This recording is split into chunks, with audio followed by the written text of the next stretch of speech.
Let's do it.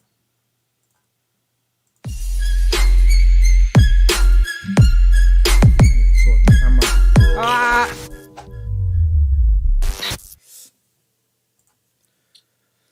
Pow! And welcome back to the channel, Dan Who Reviews. As always, my name is Dan W. Make sure you are following me on Instagram at It's Dan Who. And as always, I'm joined by Brandon, aka Hero.Collections. How you doing, Brandon? How you doing? Which side are you? There you go. There he is. There he is. There is the man himself. There he is. Mate, look at me. Look how flustered I am. I've been showing like... Yeah, you're fine. This is like UK lockdown hair. Like, and the missus told me that the barbers and stuff don't open until like April or mid-April. So I'm like, really? Like, this is going to get bad. This is going to get bad. Last year. You should have seen my hair last year, man. It was so funny. That... Oh my god, you could hardly see my ears. Like my hair was coming over my ears. It was like, it was crazy. My quiff is getting to Brandon level quiff, right? Oh, your quiff. No, your quiff's better than mine, but still, yours is impressive. Yours is like 3 3/4. Mine's like 6 inch. Yeah, no, yours is good. Yours is a Black Series. I'm still Vintage Collection. Yeah, exactly. Vintage collection makes sense since I'm the older guy. Yeah, happy Thursday. Sorry, everyone. This is me and Brandon just having a chit-chat. Pal, I'm really late. I'm really flustered. You probably noticed because I didn't promote much on Instagram, but as I've been moaning about every week, I won't waste any time, but... Busy boy. But yes, thanks to Brandon, and of course, thanks to Rich, the super producer. So today's stream, for anyone watching the replay, everyone who's here live, is the last stream of the month. So you don't know, that means I open the floodgates to the community, to the people that support the channel, to people that are here every week supporting the live streams. And I like to give you the opportunity to jump on and just chop it up and talk toys with us. So that is exactly what we're doing today. Of course, we're going to get into a little bit of news. Obviously, it's the last day of the month, last stream of the month, so we may have some surprise guests drop in and out. But hopefully, Rich, well, I'm sure Rich has communicated with all the guests who are ready to go on today. So if you're a guest for today's show, you know who you are, you've been contacted, and Rich will give you the link when we're ready. So obviously, super producer Rich. And Mark Tac kicking us off with a nice early super chat. Thank you very much. Customs donated £4.99 through super chat. My quiff is getting HasLab Sentinel. Wow, that's an impressive quiff. Thank you very much, Mark Tac, kicking us off with the super chats. So that would be the perfect opportunity to tell the rest of the people, to tell all of you lot. Last stream of the month, people. If you're feeling generous, you want to donate to the channel, support the content, all that good stuff, then this is the way to do it. Super chat. And of course, if you donate anything over £4 or $4, our Resident Robot Friday will read it out for you. Be a part of the show. Your chat will be read out on the stream by a robot. Get involved. It's always fun. Make her say some crazy stuff. We'll kick her into gear, but she works. Mark confirmed that for us, so thank you, Mark Tac. And get well soon, Mark Tac. He was going to be a guest on the show today, but he's not feeling very well, which is unfortunate because I'd love to talk. Mark is the army building king, but is transitioning from Legends to the rich man's game and the hard game of army building G.I. Joe. So get well soon, Mark. All the best, and we'll get you on a stream very, very soon. Right, say the word and I'll ban Rectangular. Yeah, so... Well, is Rectangular kicking off already? He said boo. Boo? What, he's booing us? Booing us? Terrible. He's got there, Laser Pants. Shout out Laser Pants. Todd, of course, Rectangular, Infinity Equation, all of that good stuff. Make sure you go subscribe to them. They're trying to get to 1,000 subscribers. And trust me, they deserve it. They deserve a lot more than that. So go over there, help them get to 1,000. We may have some sneaky guests ourselves from that very same podcast, but we shall see. But Brandon, I've ran out of breath talking so much. How you doing? You good? You got anything good? You waiting to get anything? Give us an update on Brandon's life. So it was mainly a comics week this week, which is annoying. I left them all in the other room by accident. I forgot. But I got a good few comics this week. Other than that, I'm waiting on Marfex Superman and Marfex Peter B. Parker. They shipped Monday. I was expecting them Wednesday, which was yesterday. So hopefully tomorrow. They didn't come today either. So we'll see how that goes. But other than that, it's been a quiet week, man. I was hoping the Bad Batch, the Black Series, would drop this Friday.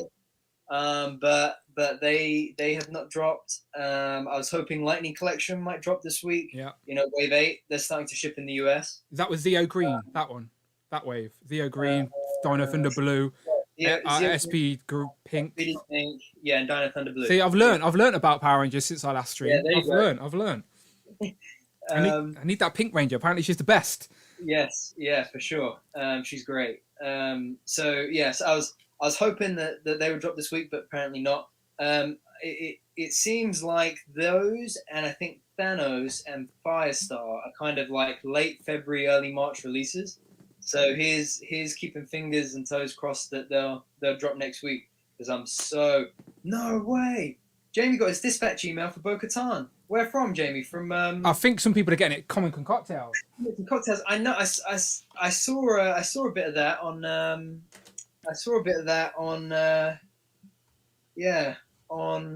On one of the Facebook groups last night, which is weird. Because how did Comics and Cocktails get them so soon, but not Hasbro? Hasbro could be, because apparently from what I've read of Star Action Figures page, they request a certain amount of stock, and Hasbro UK won't send the stock until they've got enough to fill that order, unless they've requested to send it previous. So if Comic and Cocktails if Hasbro UK had enough to fill Comic and Cocktails order, they would have just sent it. Where I can imagine someone like Star Action Figures or In Demand ordered probably more, so they're waiting. Yeah. Maybe that's just, again, I don't know the facts, people. That's just my educated guess in what I know. But I just want to shout out Rich, as I said, super producer. He's just put the link for the Infinity Equation podcast. I have pinned that to the top of the chat. So you know what to do, people, if you haven't already. Going over to subscribe to the Infinity Equation podcast. Nice and easy. Click that link. And talking about the Infinity Equation podcast, we may have just had a surprise guest. Let me just press some buttons. Let me see if I can make this happen. There he is. It's the D. The D has arrived. We'll give him a second. But the D is here. One sec. Right, so yeah, there it is. There he is. We can hear the voice. Let me see if I can get those tags sorted out, because at the minute it's just guest, but we all know him. There you go. That's better, isn't it? That's better. Now you know who's coming. Give him a sec, people, but he's on his way. So talking about the Infinity Equation, as I said, we may just have the host himself joining us right now. Laserpants didn't seem very happy about that. There he is. Welcome, Dante, to the show, everybody. Welcome, Dante, to the show. What's going on? Glad to be here in the UK from the US, spitting rhymes of hotness. I'm about to tell Dan and Brandon how it is on the IE Friday night every 8 p.m. Yo! Pow! Beautiful. We need to spit in those beats, as Robo calls it. Beautiful. No, that was not spit beats. Yeah. That was just some Weird Al Yankovic top of the head stuff. Well, it's beautiful. Thank you for joining us. As I said, last stream of the month, we like to have guests, as I said, but you're not a guest. You are the co-host for today's events. You are the third host. And then we're gonna get into a little bit of news, nothing major. We just thought, since it's a UK channel, we best mention the Hasbro Pulse UK stuff. And I thought you are someone perfect to speak to, actually, because you've got Pulse in the UK. From what I know, you've got a Pulse. You've had a Pulse membership since they sort of opened the gates over there as well. So you can give us a little bit of insight on what your experience has been being a Pulse member in their sort of debut year. But we'll give it a sec. Brandon, do you want to say hello to everyone in the chat? Because we haven't really paid attention yet. And we've got over 60 people in here, so I want to say hello. Yes, let's go. We got 60 people in the chat. So we got Z-Man is here. Jamie is here. Phil Jones, Cool Toys UK is here. Nathan Tolan is here. A.K.A. gets Marfex figures before I do. Cloud Foxwell is here. The Wolfpack is here. Darth Clueless is here. Wow. Big Will 2K99. Dean Wilson. Trevor Maguire, Jason Lopez, Tech Customs, shout out Tech Customs, Jason Lopez, Noni M, we're live. AB Nugler says, I am like our favorite video game Italian plumber would say, let's go. Let's go. Who else we got? Rectangular is here, Marvel Legend Whisperer himself. Laser Trousers is here. Sir Laser Trousers, remember. Sir Laser Trousers. My bad. Cider House Collector says, evening chaps from the Cider House. Who else we got? Oh, by the way, just shout out the Brad from the Cider House. He recommended some really nice cider for me. So I haven't actually had it yet, but I trust you, Brad, and it's in my fridge. So I'm finishing off my Koppelbergs first, and then I'll be moving on. Shout out Brad in the Cider House. True to his name. True to his name. Yeah, James says, yeah, he got it from Comics and Cocktails. Got the dispatch email today. How amazing is that? Congrats, man. I'm jealous. Who else we got? Marcus. Marcus is here. Says, hi, I'm not able to stick around. Leading clubs and got an open mic going on with students soon, but much love to everybody. Sending much love back. Of course. Robbie says, I'll subscribe if they do giveaways. Marvel Collector UK says, Dante moonlighting away from the Rinky Dink podcast. Laser Pants says, do you feel all the love with us Infinity Equation hosts? Toying around, Kevin is in the chat. Wow. Hello there. He said, Dante again. Doesn't he have COD to play? Kev, maybe if you hang with us, you get those W's in there, Kev. Okay, I don't want to hear no nonsense from you, Kev. How many wins has he got? How many wins has Kev got? I have no idea. I know we're at. You're past 80 now, right? Yeah, we're now at like 83. Impressive. I'm climbing up to 20. I'm not quite there yet. I did drop in the wars. I did drop in Verdansk earlier, by the way. And there's zombies on the ship. I didn't get to see them. Like, everyone is going to the ship. So it's just too crazy in a minute. So I'm just going to give it a day or so to settle before I start wandering. No, I just go to the monument. Nobody goes to the monument now since. Oh, okay. Oh, is that your looting spot? I haven't played it. I was watching Jack Frags actually play it. Okay. Brandon, this is lost on you, isn't it, Brandon? Yeah. Yeah, this I was just reading the chat. That we were just like. Who were you watching? Who were you watching, Dante? What's that? Jack Frags. Okay. He's from the UK too. Yeah, I need to start getting some tips or start watching. I never know what loadouts to use. But anyway, Warzone talk for another day. Today, Blue Jay. That's all you got to use, a Blue Jay.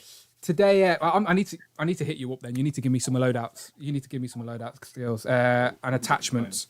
Okay, so chat's looking good. Everyone's looking lively. Beautiful. Yeah. Well, thank you for being here. As I said, today's stream will be a little bit sloppy. I'm late to the party, as I said. I was really busy with work. So if you do want to do us a favor and put this in your Instagram story, tweet about it, tell your neighbor, much appreciated. I'll always reshare. So does Brandon as well. Spread the love, all of that good stuff. Because I was really slow to the promoting today. Literally posted my Instagram post before we went live. So really slow. I didn't promote Friday's show yet, but I'll open the window and tell my neighbors to check it out though. Do you know who's on point with their show promotion? Kev, toying around and unboxing Thursday. He ain't here to promote anything. We ain't gonna worry about Kev right now, the butter baron, the king of all the butter. That's somebody you should knight as the butter, like the king of butter. He should be have a knight. You should be knighted, crowned. When I hear the word baron, it just reminds me of The Simpsons, where you've got the beer baron, and that guy's like, "I'm gonna catch you," and then Homer's like, "No, you won't." I've got a new hat, beer baron. Yeah, I love that. Simpsons all day long. But yeah, no, shout out to you. So Dante hit me up randomly this week and he said, Dan, I've sent a package. It's on the way to you. And I'm like, what? Out of nowhere? Like a Randy out on RKO out of nowhere. And he said there's a little something in there from Kevin as well that he says that only you and Kevin have got. Is that correct? That is correct. Wow. Okay. I have no idea what it is, but I'm assuming a 3D sort of piece of some degree. So, yes. Okay, I will give you this. If you ever watch Spider-Man animated series, it is from that. Okay. But it's also from the comics as well. Okay, beautiful. It will go with your Spider-Man set. But I'm a big fan of the Spider-Man. Like up there on the wall, you can see them all. Shout out Andy Davis as well with the super chat. Thank you very much. He says, cheers, boys, Andy Davis. As I said, sorry, Dante, but he's been my best friend from the US for last couple of weeks now. He managed to hook me up with those NECA turtles and NECA turtle bunnies from the first loot crate. Yeah, I did see that. Yeah, that was a nice catch. Andy sounds like a nice dude. You're not on the turtle train, are you? No, I'm not. Or are you, Brandon? Are you? Not really. I mean, I after the SDCC 90s Turtles, that was like, I don't really know the cartoon that well. If they did like 2003 animated stuff, then maybe.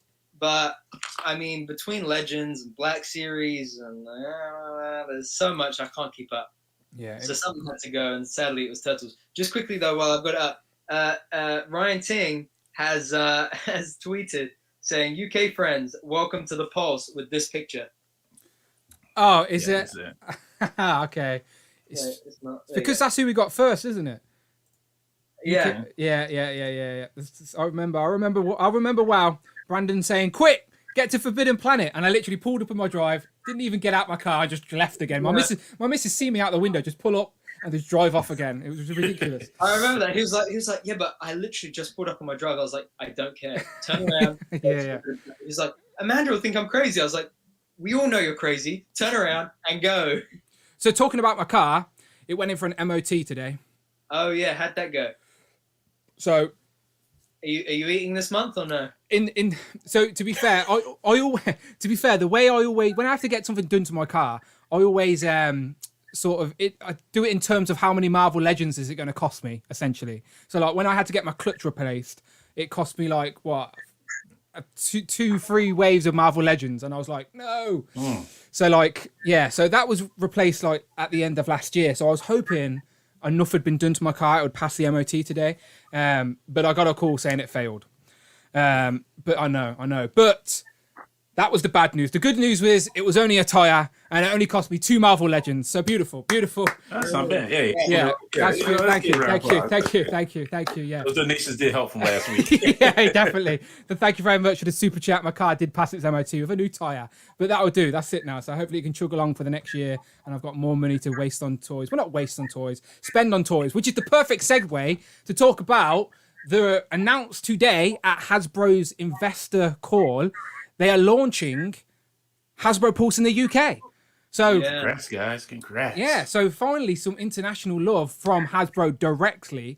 So I'm involved in the call, and I haven't read too much into it today, but I'm assuming they're going to try and expand to more of a European base and maybe using the UK as their kickoff point, because I know Hasbro UK have a base here. Obviously, it's where they distribute from currently, so maybe it's easier to start here and then move outwards to the rest of Europe.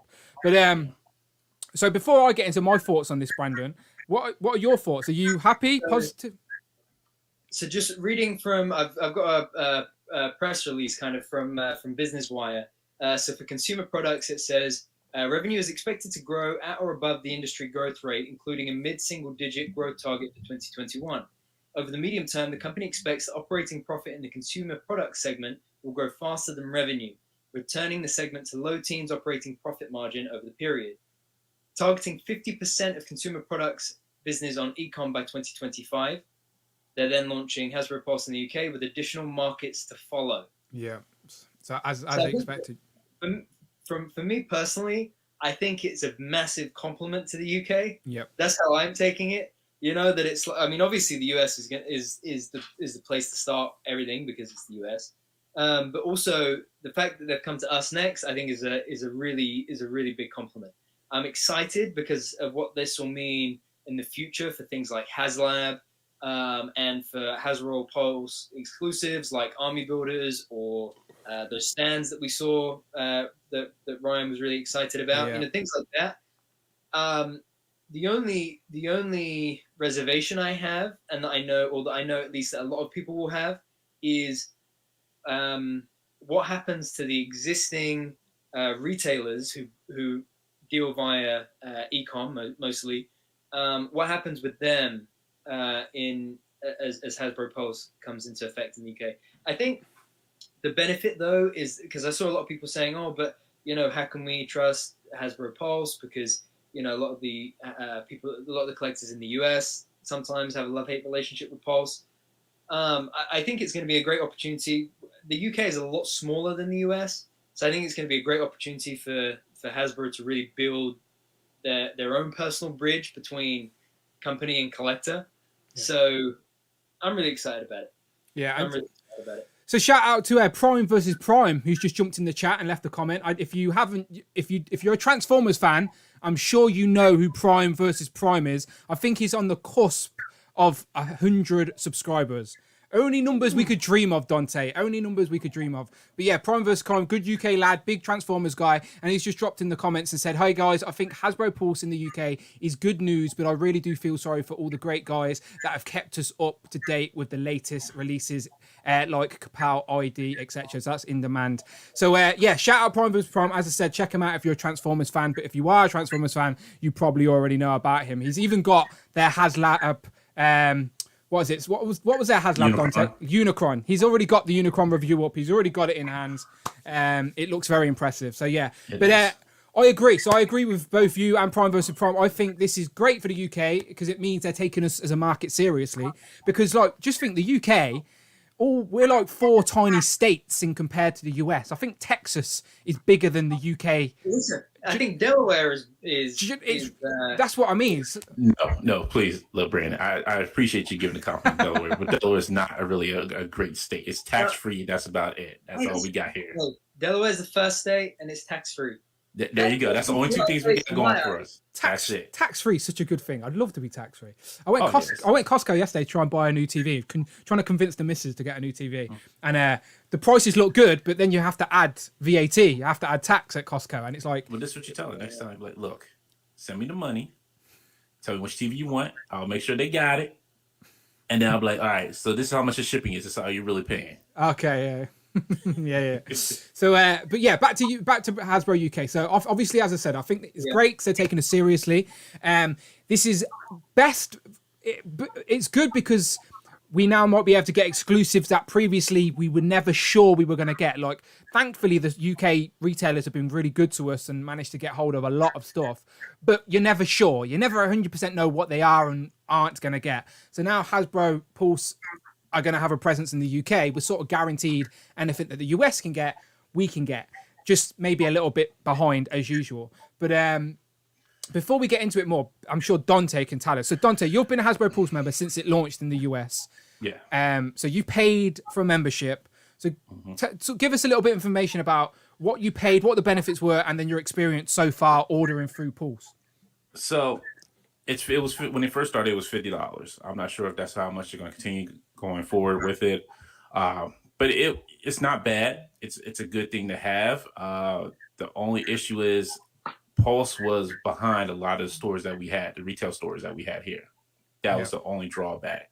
Like sometimes Pulse will be first or like second, but then it's like other times it's like super last. Like you're getting like a wave, like after Target's already got it, Walmart's already got it, everybody's probably like almost got it in hand, and then you're finally getting your Pulse wave. It's not bad for the free shipping. I mean, basically, if you're ordering a lot of Legends and a lot of Transformers, anything from Hasbro from it, it's paying for itself. $50 is really covering everything for you. Just depending on how they set it up in the UK, that's a whole different story. So I'm not sure how they'll go about it, but I know they gave us an extra year for Pulse for free of charge. So, and then so I have a question. So like you paid the £50 for, and it's essentially to have benefits as well as free shipping. Did you actually get anything exclusive through that membership or get anything early because of that membership? Or was the only benefit you actually got was free shipping? No, it's actually, I forgot to bring it up. So for San Diego Comic-Con, when that came around, was it last year? Yeah, I think it was last year. Yeah, 2020, yeah. Yeah. They gave us like a day ahead of time to order the exclusives. Okay. Which was nice. And then you had it like that early time, like, hey, okay, I don't have to rush. They're not sold out. This is awesome. This is pretty good. Yeah. That was a great benefit to it. Like I cannot like deny that. That was awesome because now, even though I'm not able to, we didn't have no cons last year, but even if we did probably have a con, hopefully that we would have still had that chance to get it early. Yeah. But since there was no cons last year, we had that chance to get it early, have that chance to feel like a premium member compared to everybody who else had, not saying that's bad, but compared to everybody else who did not pay for that $50 ahead of time, we did. Yeah. That's what. So I'd be curious if they, obviously, when they launch it, what's even available on the site, Brandon, because we're not even sure they're going to have the same availability as what the guys in the US get. We don't know yet. But so again, overall, I do think this is a good thing for us. But I have spent a lot of money and have built a lot of good relationships and trust with the retailers I used previously. So like, I would hate for them to start to get pushed out of the Hasbro market, because the Hasbro market is, you'd argue, maybe 70% plus in regards to the mainstream toy vibe. Just think NECA, as much as everyone loves that, that's a specialist. That's not like a mainstream. It's sold nowhere in the UK apart from online, and or maybe the odd comic shop, but it's not like the odd Marvel Legends you might find in a big retail store, but you're not finding NECA. That's a specialist. So yeah, I don't know. Curious. We shall see. We shall see. Well, the thing is, like with that is, I don't think they're going to push them out because you'll have people who may not want to pay for Pulse Premium, who just maybe like, I'm not going to order that much from Pulse, so I'll just wait till like the other stores have it and whatever. So I don't think it's going to be a drastic drop off because it's going to depend on who gets it first. Well, I guess is it going to be the retailers or is it going to be Pulse who gets it first? I guess the same thing sort of works for you guys as well, because you guys still have Big Bag Toy Store, Entertainment Earth, Dorkside Toys. So you still have options as well. And it's not like Pulse has stopped any of them or stopped giving them stock, because when the pre-orders go up, it's just you can choose which one you pre-order it from. It's not like Pulse get it early or put it up earlier than them. So yeah, we shall see. I'm hoping so. As I said, I don't want to. I want to support Pulse UK, obviously, because I want it to succeed. But at the same time, I don't want to then neglect these other stores that I've used for so long. So it's about finding that balance, maybe. But yeah, good thing. I think there's a lot of opportunity there as well. Like if you think about it, the reason why it would be frustrating if you're using Hasbro Pulse in the US is that you have Target, Walmart, and all the different distributions across the different states and the different regions that would cause that frustration that some places will get it sooner than other places, right? Whereas for us, Hasbro UK get the stock. That stock goes to the retailers send it to us.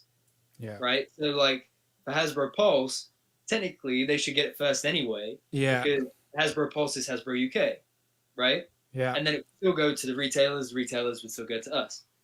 The thing is that you will always get people that will stick with, like Star Wars people will stick with Star Action figures. Yeah. Marvel Legends people might stick with in-demand toys. And Comics and Cocktails will probably get the best of different places because you get different they get a lot of imports and a lot of stuff that other places won't search. So yeah. Yeah, exactly. So I think the opportunity that it presents is that you can start to diversify the independent retailers that we have. So, for example, you're not going to get a Big Bad Toy Store exclusive or a Dorkside Toys exclusive, right? Because with all the Targets and the Walmarts and the Walgreens, there's not really any space for that. Yeah. But what we'll be able to get is, say, Comics and Cocktails get all of the Walgreens exclusives. Star Action Figures might get the Walmart exclusives. In-Demand Toys might get the Target exclusives. Yeah. And then everybody will get the waves. You know, so and then things like fan channel exclusives or the army builders or things like that can then go through Pulse. So Pulse has its own, USP, unique selling point. Yeah, because these places, I'm sure, spend a lot of money with Hasbro. It's not like they want to stop taking their money. They still want to supply as much as they want. But and I think the other thing is that when I've spoken to some of the retailers, when I've visited them before, they have very solid working relationships with Hasbro in terms of, I think being stockists of Hasbro, they have conversations like a year in advance and stuff like that about what's coming and blah, blah, blah. So I can't see how they wouldn't have been kept in the loop that was coming to the UK, And the thing is that Hasbro Pulse will be new. A lot of those retailers, In-Demand Toys, for example, have been operating for well over 10 years, So they have their own customer bases that won't be so aware of Hasbro or Hasbro Pulse. They'll just be aware of Comics and Cocktails or In-Demand Toys. Yeah, so I think it's going to be a lot better, a lot better. Yeah, it genuinely is only a positive thing. It's just again, it's something new, isn't it? It's always going to ruffle the feathers a little bit until we know for sure what's happening. But we shall see. It's exciting. It's exciting. As I said, it means they're taking us as a market serious, considering how small we are in comparison to a lot of other places, which is great for people like us who are obviously collecting a bit of everything. So, yeah, good stuff. Okay. I'm just hoping for you guys as well as us. I hope they give us some perks because they always supposed to be promised, like, I think last year or the year before, like they were supposed to have like perks with it. And hopefully they come with these perks because I think that's going to be a driving incentive for people wanting to sign up for Pulse. Yeah. Just whatever extra perks you can get with that $50 a year. Like, hey, this is what you get with if you spend like this much, if you spend this much and this much. Like I should have. Y'all should have got everybody who got a HasLab Sentinel. They should have. They'd be like, you know what? Here's your extra perks. Yeah, straight away. So do you have access to like certain sales? Do you know like Hasbro Pools? Do they have a sale that's just for members, so you get a chance to get things cheaper or anything like that? I'm trying to think of sales. I don't remember offhand. I know like stuff that's like back in stock. It'll generate email for us. And like before, I think it goes up for everybody else. It'll let us know beforehand. Like, hey, guess what? This is back. Check out what's back in stock. Or like, hey, this figure's like back in stock. Go check it out. Yeah, as I said, like, I don't know. Like, they've got to want you to keep renewing your membership, haven't they? So they've got to keep adding incentives or making changes to keep you enticed, to keep you interested. So I guess they're going to have to, because the renewal's coming up, right? Because I remember you guys talking about contemplating if you're going to get it or not. But it works. I'm getting it. Yeah. For me, it's cheap because, like, for me, either way, it still works. It's a win-win for me because, like, one of the facilities is in Pennsylvania and one facility is in Georgia, so it's all on East Coast. So either way, I get it within like a day, like 2 days. Yeah. So it kind of works out for me. So I don't have to. That's why I don't really like push for like going down to the stores and hunting anymore. I'm like, Pulse will send it to me. Take me 2 days to get it. I don't care. Whatever. Yeah. So Jay the Grind in the chat says they did sales for cool T-shirts and stuff like that, but no sales usually. Rich M as well says if they launch over here with the US Pulse exclusives, I want the £50 rebate on my pink Ranger. Yeah, again, stuff like that, like the pink Power Ranger, the green Psycho Ranger, just two examples I can think of that were Pulse exclusives and nowhere in the UK got on. They just weren't over here at all. So we like stuff like that, maybe. Of course. You should have hit me up. You should have hit me up. I would have tax free. I'm like, yeah, let me go ahead and get that. I'll order it for you. Click. It's done. Bam. Yeah, that's the thing. Though. I think having Hasbro Pulse, I think it will. Like the whole thing about Hasbro Pulse that they've done in the US is about how fan friendly it is, or about how fan interactive it is, and I think it will go a long way to really realign and strengthen the relationship that they have with collectors and fans here. So I think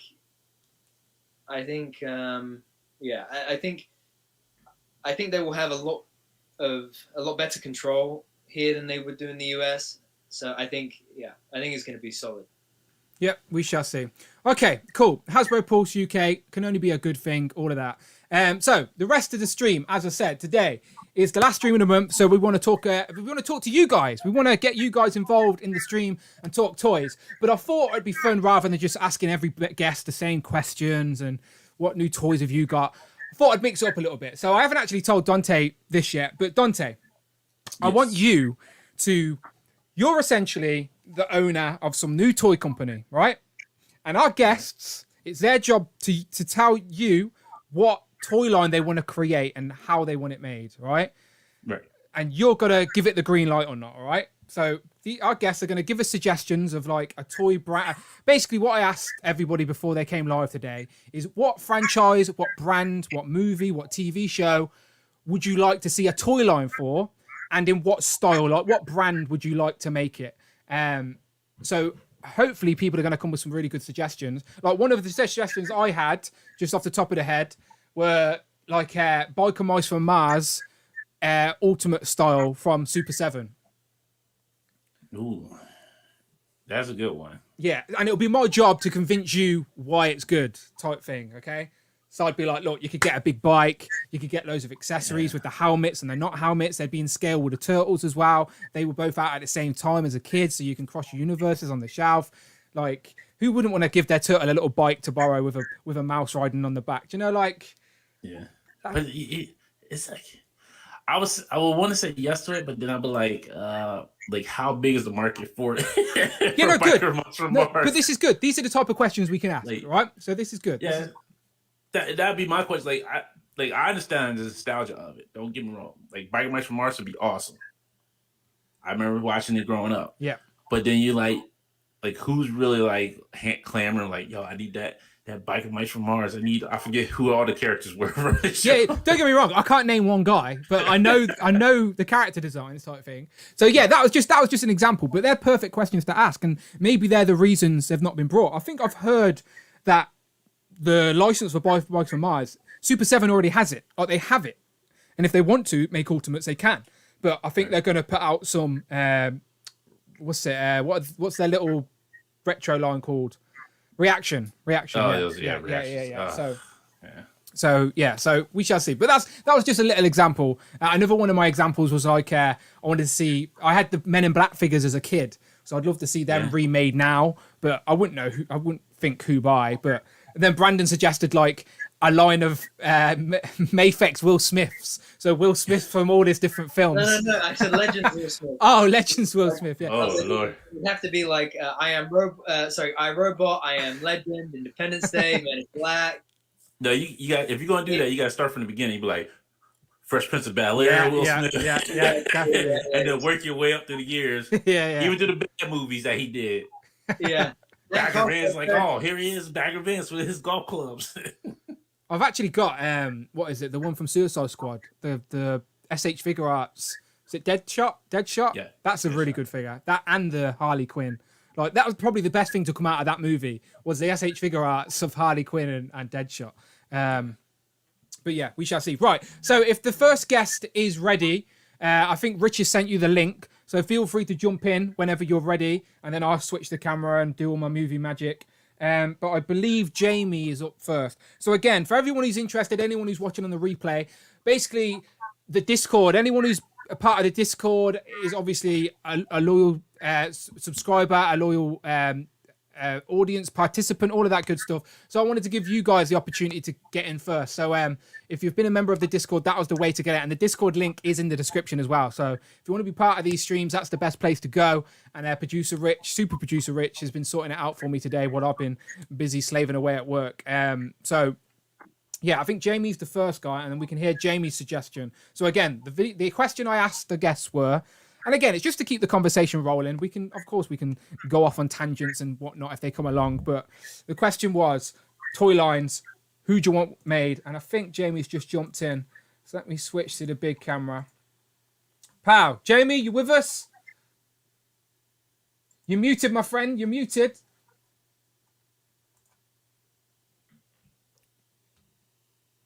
It's all right. We're giving. There he is. There he is. How you doing, Jamie? You doing all right? Yeah. A little flustered, mate. A little flustered. I need a haircut as well, but I've got a cider, so I'll be all right. How are you? You good? Thank you. Yeah, man. Well, welcome to the stream. Thank you. So, did Rich tell you what the question was today? Yes, yeah, he did. Perfect. So we've got Dante here. Dante is the new CEO of a toy company, and you've got to convince him what toy line you'd like to get made and what style would you like it made in, and then we can talk it out. So I've not really looked too much into these, but yeah, take it away, Jamie. Take it away. I think a Hasbro line. Yeah. Or I think Brandon would agree with me. Buffy the Vampire Slayer, an Angel. Pretty Definitely. good. Pretty good. With the face print in tech and the Hasbro can offer, I think that line will go far. So the first thing that comes to my head is, has there been figures? That's the first question I'm going to ask because I don't know. Brandon, you may know this answer as well. Maybe Jamie does. I think you might have a collection of these, Jamie. But has there been Buffy and Angel figures before? Yes, yeah, there has been. Yeah, so I'm trying to remember. Is it Diamond Select? Yeah, no, Diamond Select. I know for sure, but there was one before Diamond Select. But More action figures. More, yes, that's it. More action figures. Yeah, so these were basically like glorified statues, right? Mm-hmm. But they had different looks, different loads of different accessories. And then the Diamond Select ones were the more sort of articulated ones. They kind of did like deluxe Diamond Selects, and then like more glorified statues again, maybe like 5 or 6, 7 points of articulation, I think. Yeah.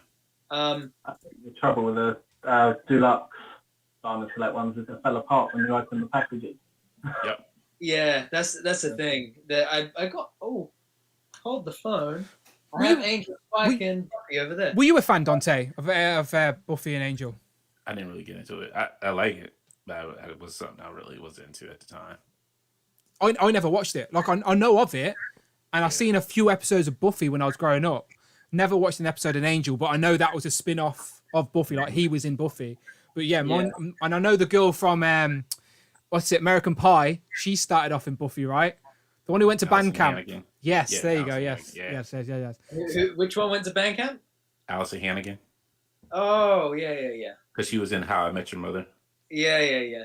So that's as deep as my knowledge goes. I know she kills vampires, and I know Angel is a vampire, right? But he's a good vampire. Yeah. Okay, cool.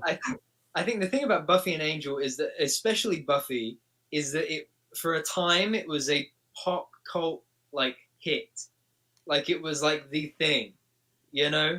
Yeah. And it has a long history. I think it spans 7 seasons on TV. It's had a really successful whole multitude of comic runs afterwards. And then Angel, I think, was sadly, tragically cut short, right? But I think if we're talking about it being in a Hasbro line, Jamie, which characters would you pitch for like the first 6 figures in a Hasbro line? Good question. Good question. And I think let's think of it like let's pitch it. Say if you were going to do without a Build-A-Figure and then with a Build-A-Figure. I think obviously you've got to have the core character in the first line. So obviously Buffy would be a first. You get Angel in there as well. Probably save Spike for series 2 so that you could sell it. Because if you get all the same characters in series 1. Help me out. Which season did Spike come in? I can't remember. I don't think it was season 1, was it? Or was it season 2? Season 2. Season 2. If you save Spike for series 2. Yeah. The figure line. Is he the vampire with white hair, by the way? I'm just trying to picture him in my head. Okay. So Spike. So basically, Angel. To give you the rundown, you got Buffy and her 2 best friends. Yeah. And you got the mentor character, who's the librarian. Yeah. Right. Then you've got the love interest, which is Angel. He's a vampire with a soul. Used to be a bad guy, tortured past, tall, dark, and handsome, all that kind of stuff. Yeah. Then you have the master, who is the villain. He's like this 1,000-old vampire with an ugly-looking face. And he basically wants to bring about like eternal night, so that I'm twisting it a bit here, but to help it make sense. He wants to bring about like eternal night to like have vampires rule the world, basically. And he's the main villain of season 1, and it starts with I think they're in middle school, high school. They must be like 15, 16. Yeah, I think they're in high school. So and season 1 is all set in the school. It's like weekly episodes of like, you know, who's the monster of this week, but the overarching big bad is this villain called the Master. Okay, so when you make it sound like that, it makes it sound like it's Power Rangers. Make my monster grow. Like, okay, it's a giant vampire fighting now. Okay, so the questions I have, by the way, are the characters deep enough to even go more than maybe 2 series? And like you said there were monsters or bad guys in each episode. Are they like actual monsters, or are they just different people, different antagonists type vibe? Like, are the character designs fun enough to make toys out of? Is my question. There are some monsters that are fun enough to make. I mean, they did do a deep line. There was quite a few in there, but they never went all in with the monsters. There was a few released here and there, but I think with certain monsters there is opportunity to do a Build-A-Figure. So like with Angel season 4, you've got the Beast. That would be a brilliant Build-A-Figure because it's big, bulky. It's like the Thing, but slimmed down with horns. Okay. That's how I would best describe it. I think as well, it's gone on to Star now on Disney Plus, so there will be more eyes on it. On Channel 4, as is Angel. I think a line like that, it could go far. And I think when you think about, I think if we were talking about that first wave, it would be quite easy. It would be, you go Buffy, obviously. You could then do her 2 best friends. You could do the professor. Giles, who's the librarian, the mentor. Yeah, Angel, who's a romantic love interest, and then the villain, which is the Master. I think I think it would be better done rather than a Legends wave, similar to Lightning Collection, so that you could try to spread it over more. So, for example, you could have Buffy, Angel, Giles, and the Master, because then that brings people back a second time to get the two best friends, and then you got the two best friends love interests as well. I think what the other thing you'd be looking at is different costume changes and that was a question I was going to ask. Do they have different the characters? Like, does Buffy wear enough iconic outfits where she would need another action figure, or does she wear the same thing? I got you. Okay. This is what you do. Okay. As a retro wave, you release the figures from the movie. Okay. Yeah. It wasn't even Sarah Michelle Gellar, was it? It was a different actor. No, it was a whole different actor. But that's the thing as well, is that if you think about it, there are different mediums. You have Buffy, you have Angel, but then there is so much stuff in the extended universe, if you like, in terms of their comics. You have future Willow from the comics. Yeah, Willow. You've got regular Willow as like a dork or a nerd, stereotype in the first season. By the time you get to their college season, she's coming out of her shell a bit more, and she's becoming a witch. And then by the end of the last season, she's been a villain. She's been like a superhero kind of thing. So I think there would be a lot of reuse in terms of the civilian body looks. I think the other benefit would be the ACBA community would love you for it, because they would have more civilians to use. So I think it's not as deep as, say, Legends, Marvel or Star Wars or Lightning Collection. I think has a lot of reuse out of it because it's the same figure painted over and over again. But there is a lot of room, I think, for Buffy and Angel, especially as Jamie says, with it being. I think there's a resurgence for those kind of shows, especially now people can binge watch them as well. So I've jumped in on the chat, and Rob Pollock says, I don't know if you're aware of current events, but I don't think Hasbro would want to touch Buffy right now, which I'm assuming is a Josh Whedon thing. So but we won't talk about that. But is it Rasper's mentioned a few character names? Willow, got Giles, Xander, Cordelia. Are these all names that recognise to you? Yeah. It's been a while. So, like I said, I haven't I know some of the characters. I never really watched the show, maybe 1 or 2 episodes. But it's crazy. I know some of the names of these characters. I was going to say you seem to know. I was going to say you seem to know quite a bit, considering you casually knew about it. So that's the thing. When you get to that level of pop cult hit, and some of it remains embedded in the social consciousness, and I think that is what will carry it. I think Rob and Todd both make really good points there. Without getting too deep into it, I think without a show to promote it, and I think without use this as an example, Dragon Ball, right?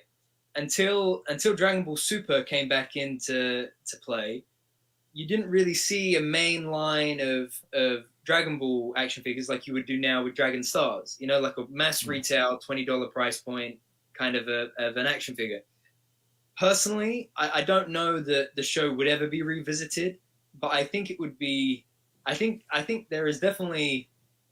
You think about how the show. I rewatched it last year, and it is so set in the 90s and the 2000s. It's very nostalgic. The costume and the scenery and the language and everything is that kind of era. I think if they were able to put a modern spin on it, and reinvent it for this age, I think.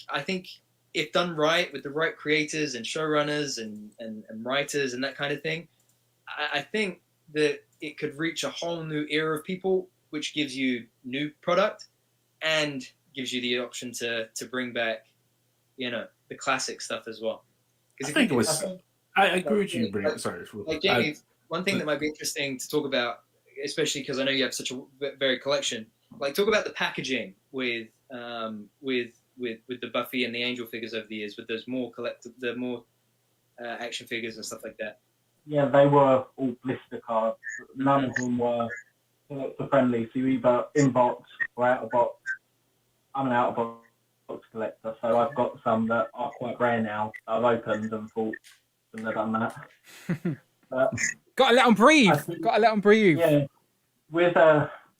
with that line, I think it is best on display because there are so many of them now But it's hard to store. Okay. I think a collector-friendly packaging would be good for the line. But I think the only drawback is unless they went on fan channel, I think they wouldn't sell. I couldn't see a kid going, "Oh, I want that." I mean, it depends. Like, let's say, for example, we launch a new TV show off the back of it, right? Or to promote it. You imagine like a preteen or, anything like that. Anyone from, say, 13 to 18 that show might target, right? They go into Target, they walk into the store, they see it, oh yeah, I'd love to get that. The mum or the dad may have watched the Whedon Buffy back in the day, right? Now, I know that that not everybody is like us, that they'll still be buying, figures into the 30s, 40s, 50s and beyond. But I think that multi-generational appeal is the same as the generational appeal for all of the Hasbro fan brands, whether it be Star Wars or Marvel or Power Rangers. I think it's right. Without something to promote it, to spur it on, there's nowhere really for it to go currently. I think you can do it. I think there's enough Buffy fans out there that would buy into having the figures out there. Because there are a lot of Buffy fans. You may not think so, but I guarantee if they said there was a new Buffy show coming out, and they had the right cast on it, you see all them fans come out of the woodwork. Yes. Yeah, like, I agree. I think there's enough out there that would be able to sell. Like if you put them on there and market it correctly, I think you would be able to sell. Like you'd be able to sell a couple of, like, a good amount of them. This to stay afloat. This is the thing. Like, we forget that we now live in this digital age where 10 years ago, if a show was come and gone on TV, the only way to rewatch it would have been going out, getting the DVDs, having the video, whatever it is. Where now, like, I'll use wrestling as an example. You can get kids wanting to buy a Ric Flair action figure, but Ric Flair hasn't been in his prime for like 30 years. Do you know, like, so it's because of the network, they can just rewatch stuff. So like parents now at their fingertips could introduce their kids to these shows because they liked them growing up. And like, there's so many more people, there's so many more ways now to revisit the stuff from the past than there was previously. So it's easier for newer generations or newer fans to find this content because it's now so accessible to us, do you know? So I agree. So, okay, we just want to wrap it up because got a lot of people to get to tonight, Jamie, but great suggestion. So Dante, I think Phil had a good suggestion for your toy company's name. He called it the Dante Verse. Does that work out well? That was Phil. Okay, so I'm not trying to copy off of Bobby. So yeah, Bobby. We'll call it the dark universe. Beautiful, Dark Joker universe. There you go. Sounds good. Dark Joker universe. So if you had the opportunity to buy the license and make some Buffy toys to make Jamie very happy, would you do it? As Ric Flair would say, "Woo!" Yeah, beautiful. Beautiful. Got what it takes. Well done, Jamie. You convinced him. One last question for me, Jamie. If you could only get one character in one costume from the two entire series be made, which one would you have made and why? One figure that could ever be made, the way you would want it to be made. Just thinking of the ones that have been made. It could be one that's already been made, but one that you'd want your definitive version of. No one would ever make a better action figure than that one. I think probably, obviously, I've got to go with Buffy, but I think probably the season 4 promo pics with the straight hair, the black top, the red. Hell yeah, the boy knows what he's talking about. Yes. But B&M are actually doing a 5-inch line. AXM. I've seen prototypes, right? They've been putting, yeah. So and is that Angel and Buffy, Jamie? Just those two? Yeah, and they're doing Aang as well from Avatar. Yes. Yeah. No. I know you wanted to talk about Avatar, but I know Brandon could talk about that. I know Brandon could talk about that for a whole stream, so we're going to save that for a different day. But no, Buffy was a great suggestion, and as I said, even me, who's a casual fan, I would be, you know what I'm like with action figures, even I'd be interested to pick up some of these. So that was a great suggestion, Jamie. So thank you for jumping in, Jamie. Much appreciated. Thank you very much. Yeah. And we'll see you again soon. All right, Dante. That was the first guest suggestion. That was pretty good. That weren't bad. I know you're both showing off now. I actually have got it as well. I actually have got it. I've not got Soups yet. He's on the way though, Brandon. Right? He's on the way. Okay. Yeah, I keep looking at the wrong camera because I keep switching cameras. I'm back to this camera now. There you go. Beautiful, beautiful. Okay, next guest I think should be Cloud Foxwell. So Cloud, if Rich has sent you the link, then feel free to click it and join in, my friend. Make sure the mic and the camera is on, all that good stuff. Should be nice and easy. He's 8x8 easy to follow, by the way, lads, when you join the link, when you join the stream. Yes, it's easy, yeah. Yeah, good. Okay, Easy cool. as ABC 1, 2, 3. Yeah, so, Still rate me. so Jamie's suggestions, by the way, were Avatar, The Last Airbender, and Buffy, but obviously we got into the Buffy talk there. And hey, public service announcement, right? If any other guests like Avatar: The Last Airbender, please mention it first. We need to talk about that today. We can save it. We can talk about it at the end. I already know why he wants to talk about it. I already know why. Okay, beautiful. Okay, I think we have our next guest. One second. Dante, are you an Avatar fan? Not really. If people have been trying to get me to watch it, I haven't really sat down and got a chance to watch it yet. Okay, Well, next guest. Here he is. Cloud Fox. Wow. How you doing, my friend? Welcome. All right, lads. Is it Cloud? Is that your name? Your first name is Cloud. It's a boring. I just picked my name, Cloud Foxwell. It's good. No, it's a good name. Good, thanks. there you go. Okay, so welcome works. to the stream. I've been looking forward to getting you on because I know you wanted to get on last time, but couldn't work it out. So, are you off work today, or is that what you're doing? I am. Unfortunately, I lost a close friend last week, so I took some time off to kind of my center concerns, my myself. friend. So this is perfect timing, actually. No, good. Well, hopefully we can cheer you up and give you a little bit of distraction. I'm liking the collection behind you as well. What you got there behind you? Yeah. I'll full screen you. There you go. The time is yours. So we've got. This is half of my Legends collection back here. Nice. Probably my favorite because all the X-Men are here. And this is actually something I need to get into another time. When I was much, much younger, my friends and I had like a combined universe of just all sorts of different characters. Sounds fun. And this is like an updated. I'll move my computer. I'll see if I can show you guys. So it's really just an assortment of people. No, that this looks is cool. Our resistance is what we called it. That's pretty cool. They fought monsters and robots and stuff. So that's I must say that's an awesome Ronin figure. I know which one because I had that one as a kid. The original one. This is the new one from Sentinel, and they've got Rowan and Sage coming out this year. Yeah, I did see it. I was like, they're too expensive for me to collect. They're so expensive, but I have to. No, I love that idea, by the way, Cloud, because I that's the type of stuff you do as a kid. It's like, but for me, as long as the toy was in scale with each other, they could cross universes. So if my toys were in scale, like my Jurassic Park Kenner figures would cross over with my Aliens Kenner figures because they were in the same scale. Yep. But like my other toys couldn't. So I completely get it. And that looks cool. And that's why I love now being a 6-inch collector. You've got so many lines that can sort of sit next to each other on the shelf and sort of feel like they're from the same world, even though they're different franchises. So right. That's great. So what did you want to talk about today? So as I said, Dante's got his Dark Joker Universe toy line. What are you bringing to the table? So I'm gonna go obscure. Okay. I don't know how many people are gonna remember this. Something I primarily would love to see make a comeback. Two in particular. I'd like to see somebody pick up the Assassin's Creed line. Okay. But above that, I think I want somebody to pick up the Legacy of Kain series.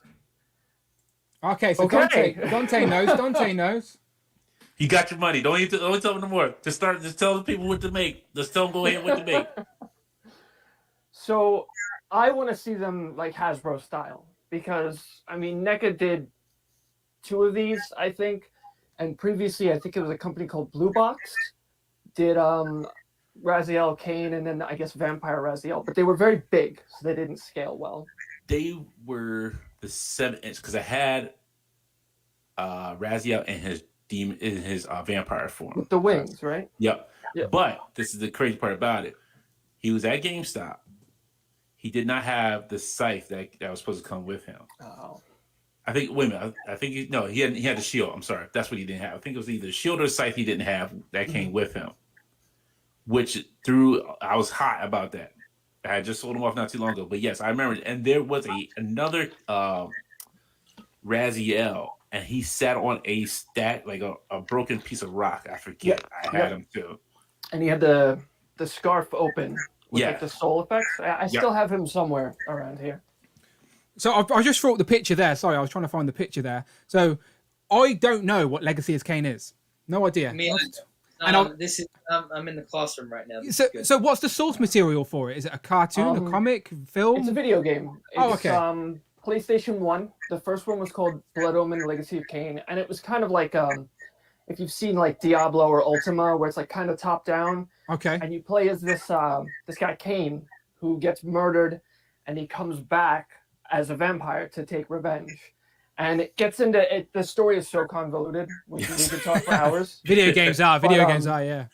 The idea at the end of it was you had two choices to make. One was to Kain, being the last vampire, to sacrifice himself and restore balance, or to take over. And the games that came later followed that path.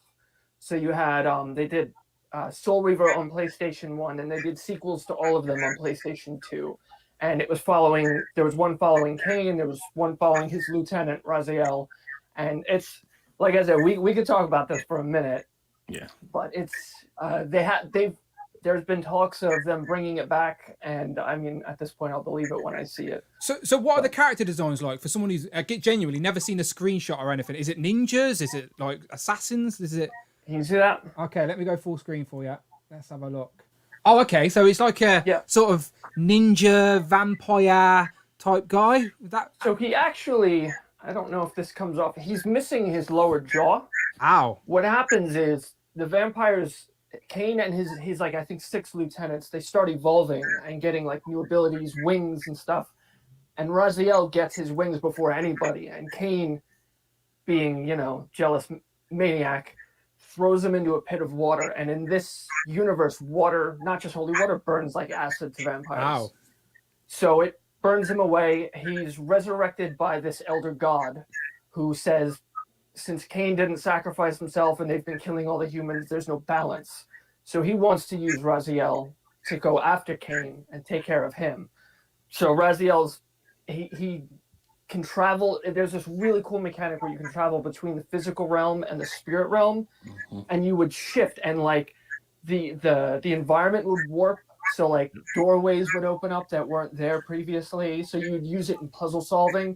And the way you healed Raziel was to suck the souls of your enemies, and he would pull that scarf down, and like just the souls suck would him go in and kind of heal him up. It was such a fantastic game. I still have my PlayStation copy somewhere. So is it only on PlayStation? They never remade it for the new consoles? No, unfortunately. Oh, wow.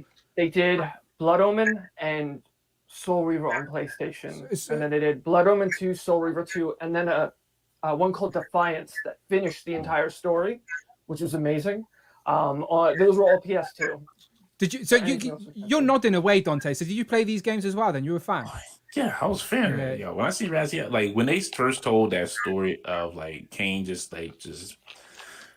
killing Raziel, it was like, yo, you felt for him. And then to see him make that sacrifice at the end, he's like, look, it's it's gotta be what it is. I think because he became like part of the Soul Reaver sword, if I remember correctly. Yeah, he was killed by the sword initially, and resurrected as a vampire. So the sword that you use, that's like attached to him, is part of him. There's a lot to it. I mean, like I said, this is a lot to get into, but you can read up on it. Who owns the license for it then? Like, what company owns it? Is it like? It was IDOS. Okay. Yeah. So maybe Square Enix might have it, if anybody's even renewed it. Okay, so Square Enix is a company I know are making toys because they're doing the Final Fantasy stuff at the minute, ain't they? But they're the very expensive. Yeah. They're doing Final Fantasy 9. That's what I've seen. They're doing the toys for 9. My girlfriend has a 9 obsession, and we've got little figures like this big of Zidane and Garnet, and they cost us like $200. Yeah. I liked Final Fantasy 9, and I've seen those figures, and I liked the idea of having them, but I couldn't at that price. It's a lot, yeah. But they do look good. So this is something that has crazy character designs, deep sort of selection of characters, perfect for toys, essentially. So you could easily do Kain and Raziel easy. The other vampire lieutenants, but in Soul Reaver, after Raziel is killed, he comes back into the future, and everybody has evolved into these like just grotesque. They look nothing like they used to. One's like a part spider. One is this giant, just like ball of. Have you ever seen John Carpenter's The Thing? It Yeah, looks of like course. that with just teeth. It's just giant, and they all have different abilities that they've evolved. And then they've got you can army build with like the enemies that you could like the vampire clan. Easy army builder type characters. They're very colorful. They're all very unique. I don't know about accessories. The original toys came with like spears and swords and stuff that you could use that you would pick up in the game. But are these? I think the designs would be what's interesting. Are the previous toys like really hard to get hold of, or are they easy? Are they expensive?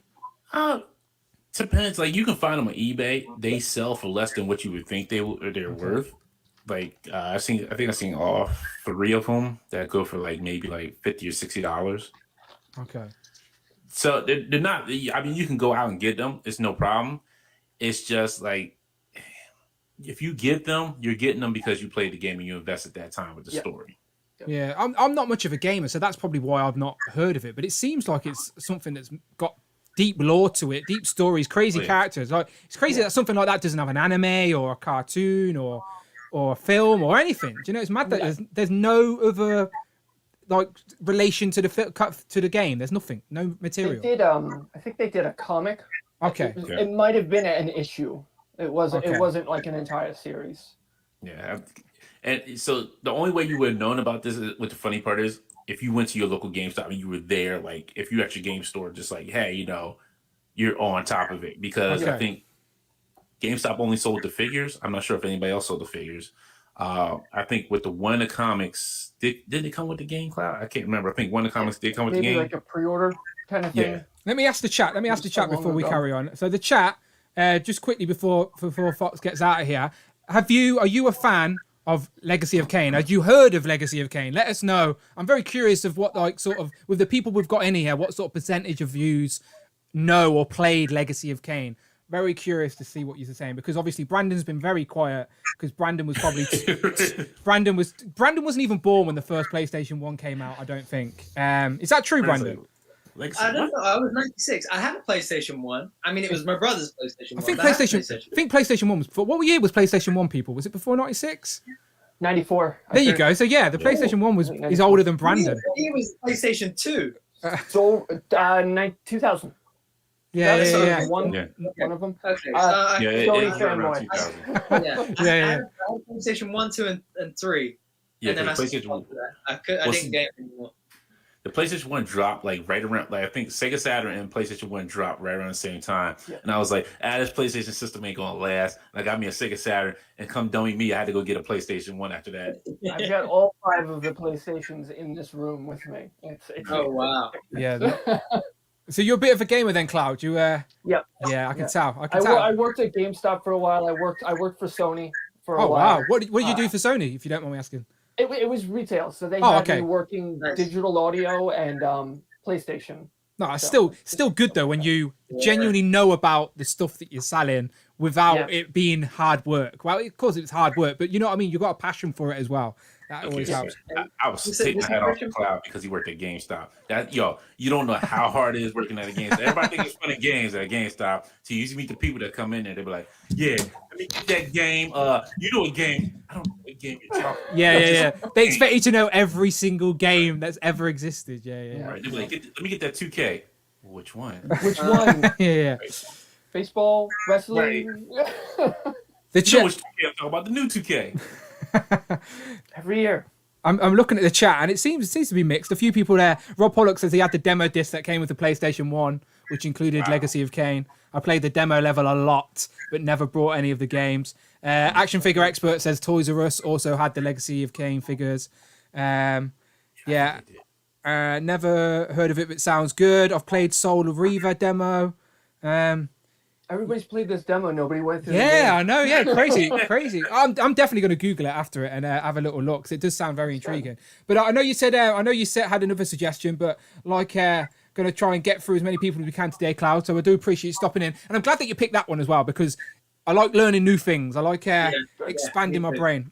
One last question from me, Cloud. You said you had all 5 PlayStations. which PlayStation, like, not which one do you have the fondest memories with, but like which one did you get like the best experience out of like so far?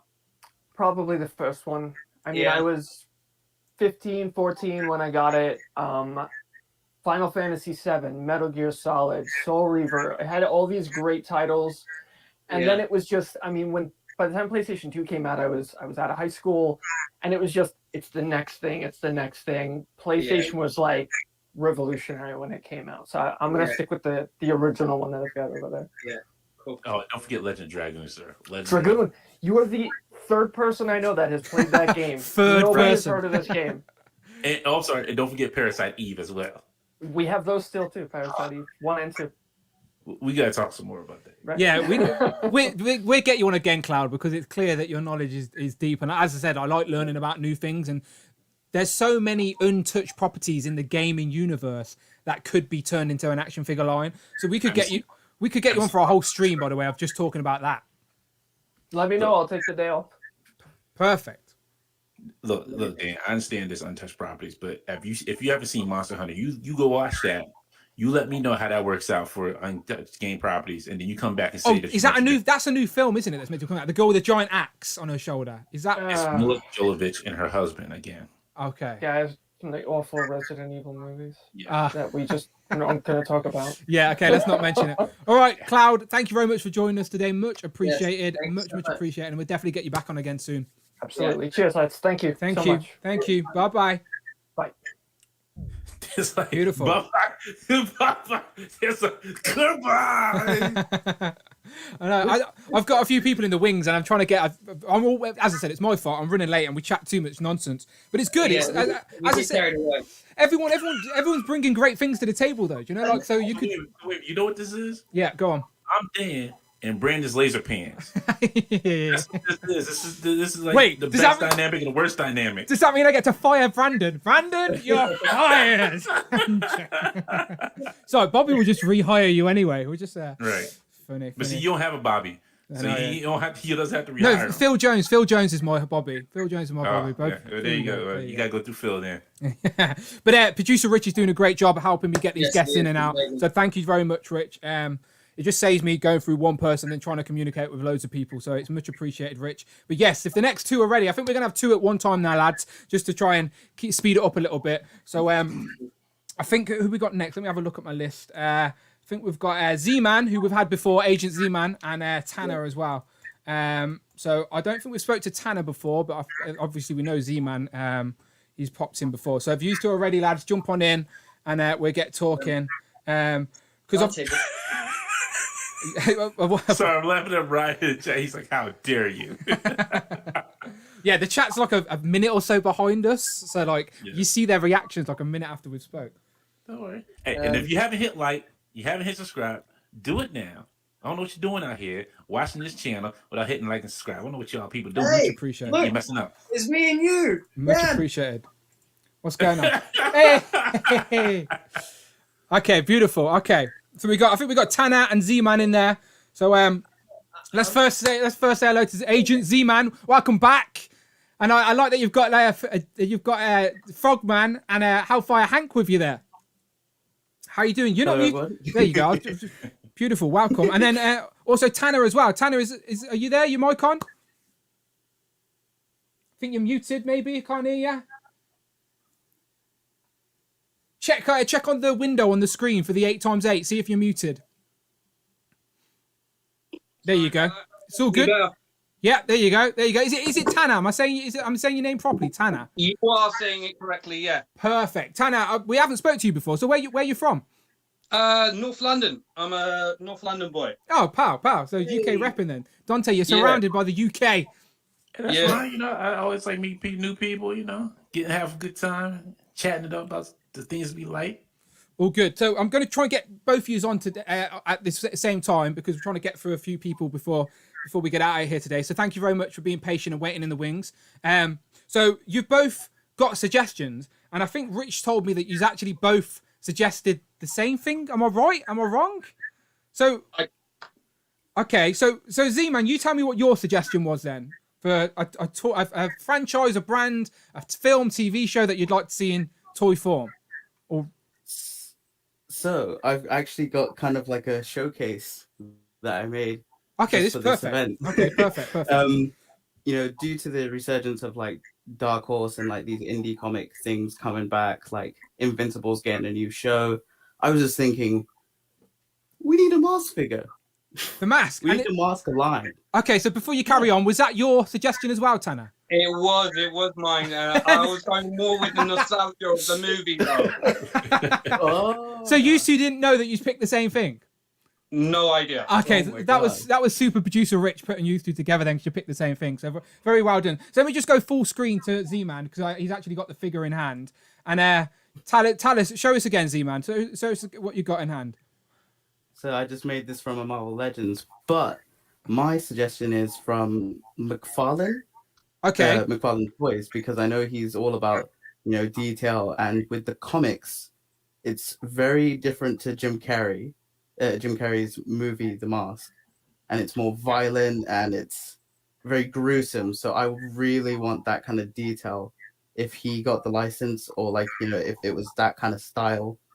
So Okay. I've made like the suit kind of looks like the movie, but the face is bizarre comics. Yeah, it's like he's got the wide eyes sort of thing. But the thing is with the mask, his character design is so familiar. It's easy to recognise. So Tanner, what was your suggestion? What toy brand would you want to make the figures? As I wanted it more like nostalgia for the movie, and I know NECA are more specialised with nostalgia for the movies, I would have gone like the NECA style, because they've done Ace Ventura, they've done Gremlins, they're doing the Turtles, sort of thing. So did you not? So Z-Man, you were like the comics, and Tanner, you prefer the movie. I actually grew up with the movie, so okay, I've just gotten a resurgence of like the comic stuff because YouTube and all that. So but, I didn't even know there was comics, for the record. So did you know there were comics, Tanner? Yeah, I mean, I know there were two styles of comics. So one, there was the Dark Horse comics, which I've got all the graphic novels of, and there was a British version, comic-wise, based on the 90s cartoon. Oh shit, there was a cartoon. Yeah, there was a cartoon as well, and there was a British version that basically reprinted original stories based on the cartoon. Oh, cool. So okay, so let's take a minute to pause and ask Brandon and Dante. I might have to just mute you a second, Tanner, because the mic's feeding back. One second. Right, Dante, Brandon, are you fans of The Mask? I am, till you said McFarlane, and I was out. No, he's not a fan. I'm sorry. I look, Z-Man, I was with you. I was like, The Mask, all right, that's great. And then you said McFarlane, and I was like, you know what? I'm going to have to, you have to go to another company with that. I'm sure they'll make the money and be having fun. It's expendable. Look, if we could, like, somebody had a great idea. If we could mash it together with some mezco, like give him like a good little mezco suit with a mezco tie. Get some comics and live action figure. Yo, all right, we can work it work. We can make it work. But you said you said the M word, and I can't back. Yeah, and I'm with Dante on this. You've two have turned into the dragons from Dragon's Den, by the way. I'm sorry, I'm out. You know what? I'm about to say no. I was going to ask for 50% in the company, but I'm going to ask for 0%. It's just you see sorry, anybody else wants to. Sorry, Z-Man, you're getting no investment today. You're going to leave the Dragon's Den empty hand. I'm joking. Brandon, are you a fan of the film? Are you a fan of the film? I have no knowledge. Okay, so is this a Ghostbusters? Is this a Ghostbusters vibe for you? You've not seen. Okay, you've not seen the film. Nodding and smiling. I'm younger than you, Brandon. I'm younger than you. I don't recommend Todd McFarlane, but I like it. I'm here. That's about as far as I get. Okay, Tanner, I think you can unmute yourself, Tanner, on the screen again if you've sorted it out. Sorry, I was just getting feedback there. That was all. Yeah, no worries. Is this any better? Yeah, that's better. That's better. Perfect. Okay, perfect. so I know Brandon said he hasn't seen it. It is on Netflix if you want to go and watch it. No excuse, Brandon. No excuse. No excuse. I'm curious. So a priority. So as I was saying, I would say more like the NECA line a lot more detailed, some articulation, a lot more accessories. So you can have like the mask, the yellow suit, the mask in the Coco, not the what's the thing? The Cuban Pete attire. Yeah. So where he's doing the dance, that's one of my favorite scenes. You can have Stanley Itkiss with accessory of the mask, and Milo the dog with an interchangeable head. So you can have like a mask Milo as well. Yeah, perfect. You can have the bad guy Dorian, again interchangeable mask head. Lieutenant Kellaway and Tina, either in the red dress at the beginning, or the sparkly dress when she's doing the dance at the Coco Bongo, the singing thing. So let's explain to Brandon. That was Cameron Diaz's first main movie. Her first big screen appearance was in The Mask. Okay. So obviously she's smoking hot, and she's in this film. She's the love interest for Jim Carrey. Too good for Jim Carrey, by the way. And also, just have you ever? I love Jim Carrey. She's definitely too good for Jim Carrey. Yes, man. Oh yeah. But has anyone ever been to Coco Bongos, by the way? The actual club, Coco Bongos? No, but you know where I've been to? My name is Cuban Pete. Yeah. Boom, chickly boom. Brandon, I do think you'd enjoy it. It's a comedy. It's like a... Look, Brandon, I'll send you the soundtrack, because I got that on CD. I got that soundtrack, sir. So the Coco Bongos, by the way, is an actual, like, there's a club in Cancun where it's called Coco Bongos, and like there's people walking around dressed as Jim Carrey's mask. It's one of those stupid clubs where you have to pay ridiculous amount of money to get into, and then you're just in there like a packed sardine, and it's just like, this isn't fun. But my missus wanted to Instagram about going there, so we had to bloody go there. I hated it. Not my vibe. But I'd go to the Coco Bongos in The Mask. That was a lot more cooler. It's like a sort of 50s gangster type vibe with their little big hats with the feathers in and stuff like that. But yeah, so if any of you two, Z-Man or Tanner, have you got any of the previous toys? Because I think Hasbro or someone has made mask figures, right? I had a couple of the figures from the 90s. I was hunting around my attic for so long for these two figures. I had one where it was the first time he wore the mask, and he was in the red suit, and he had like an action feature where his eyes and tongue came out. Yeah, I had that one. Definitely. Yeah, and then the second one I had came with a motorbike and a mask Milo. It was the when he gets the mask back at the end. Yeah. And he's in the gangster attire, and he has an action figure where he's an action feature where if you press a button on his back, his arms pop up with guns. Yeah. I had that one as well. I was hunting around for both for so long today and last night. I couldn't find it. It was so soul crushing that I couldn't find it, basically. Yeah. I wish I had any of the toys I had as a kid, but my mum gave them to cousins or I'd given them away. I genuinely have nothing from a kid. It's sad. I've re-brought a few pieces, but the retro figures are getting so expensive now. It's turned into a collector's game. So like trying to go back and buy a retro turtle figure. It's not happening. They're too expensive. But no, the mask figures definitely. I remember having like an oversized Milo as well with a big green head. He was a little bit out of scale to the figures. He was a bit oversized. I think I kind of remember that one. Yeah, there was a lot of toys, but they just sat on the shelf for so long. There was a car. Like, they weren't really like super. The cartoon was. I don't think really cartoon caught on like the movie was. Like, no, yeah. I never watched the cartoon, but I remember the film fondly. But I've never seen a panel from the comics at all, so I'm very curious to, like Z-Man said. Z-Man, like, were there other characters? Because in the film, we only see maybe 3 characters wear the mask. It's the bad guy, Jim Carrey, and Milo.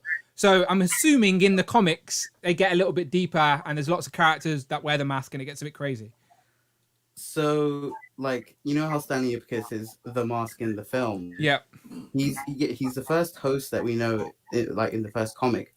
But he has a very short run compared to the movie, and he's completely different character. He's like more like a scummy character. Yeah. But then after him, it's his girlfriend Kathy who gets it, and then it's Lieutenant Killaway. He gets the mask, and then there's like at some point a little girl gets the mask and just rides a broom with a witch kind of get up and is shooting a bunch of like soldiers. It gets intense, like later on in the story. sorry to interrupt, but doesn't Lobo and the Joker wear the mask at one point? Yes, that's like I think it was DC like characters, DC Joker Yeah. and Lobo. Yeah. Oh wow, okay. It was kind of like a special where the Joker got the mask from his goon, and he was like, "Oh, let's take a picture," and the goon was like, "Okay," and Joker's like, "Take off the mask so your mom can see your face." He's like, "Okay." He takes the mask off. Joker shoots his goon, takes the mask for himself, and just puts it on. It's like sounds like the Joker. Sounds like something Yeah. they do. Sounds like something they do. So So when you choose McFarlane over some good other companies, you know what I can't. we'll change McFarlane. yeah, Off with McFarlane. I'm invested. Let's go with NECA or other companies because I understand you're paid about McFarlane. We don't want statues out here. We want sell figures. We in the house. Statues. Yeah, Exactly. I'm with Dante on that. No glorified statues for me. So let me ask the chat as well while we're talking about the mask. So before we move on, so is the mask something that you remember, and is it something that you would buy toys of now? Just curious, because if they came out, I'd definitely be intrigued by them, but it's not like something I'd jump at and be like, okay, I need to buy now. Do you know? I'd definitely pay attention, but it's not something I'd clamor to. Maybe Jim Carrey in the mask, maybe, but I don't know how deep I'd go. But some of the character designs you said, Z-Man, sound interesting. But I definitely remember the film. Yeah, Brandon, sure you would. The main bad guy in the comics who's like pretty much this like big Frankenstein kind of monster who's just silent and he's like nearly indestructible like the mask, but he's just all serious. But he's like first a bodyguard, but then he becomes like a major villain who just wants to kill the mask. So I think if you're doing Marvel Legends or if you're doing some kind of like big figure, he would be great because he just tower through your collection just because of how like big he was and just how gnarly he looked later on in the season, like the show the comics when he was like half burnt and really ugly looking, but it really like if you had like the proper detail, it looks so cool. Yeah, it's definitely a franchise that screams make toys of me. Do you know, it's just we haven't had any since way back when. Also like a show or like a cartoon or like TV series, like how The Boys is crazy with their violence.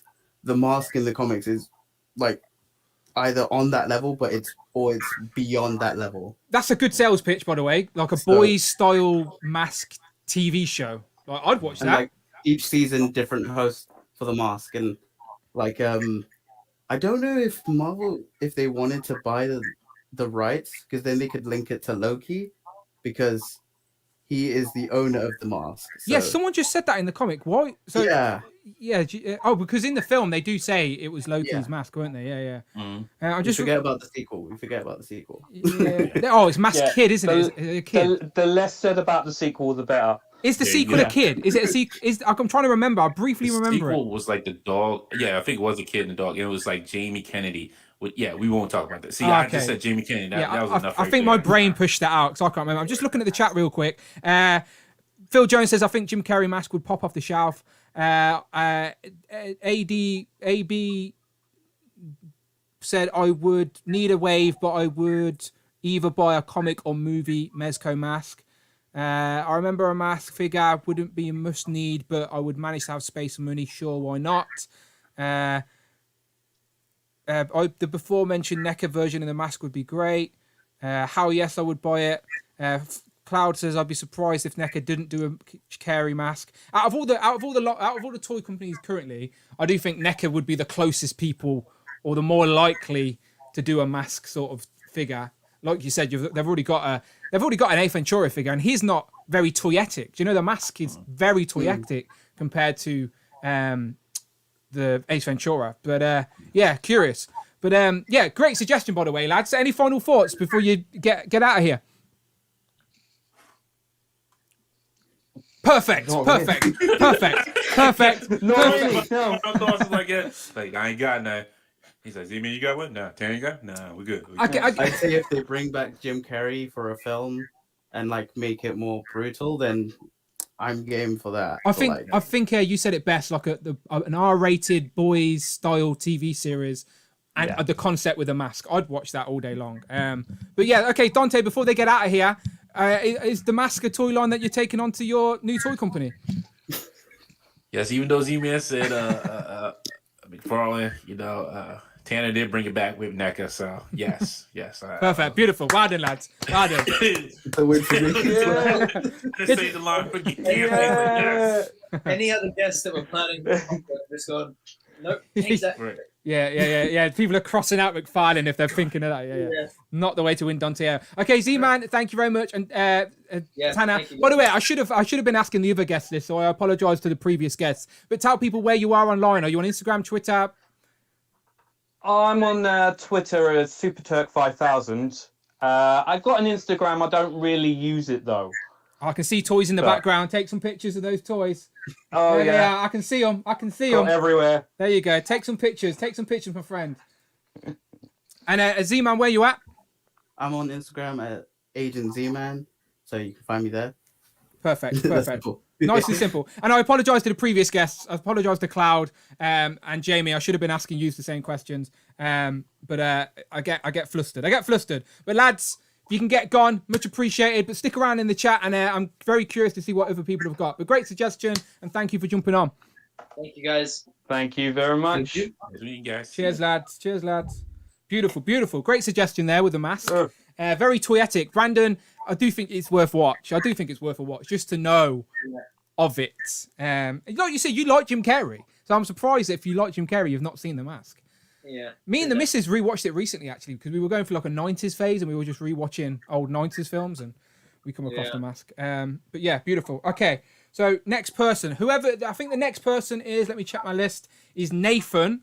And I can't remember what his suggestion is, but I'm sure he will tell us. So Nathan, if you're around and you want to jump in, now is the time, my friend. But yeah, let me jump to the chat real quick. See who's still around. Nathan's gonna be jumping in like.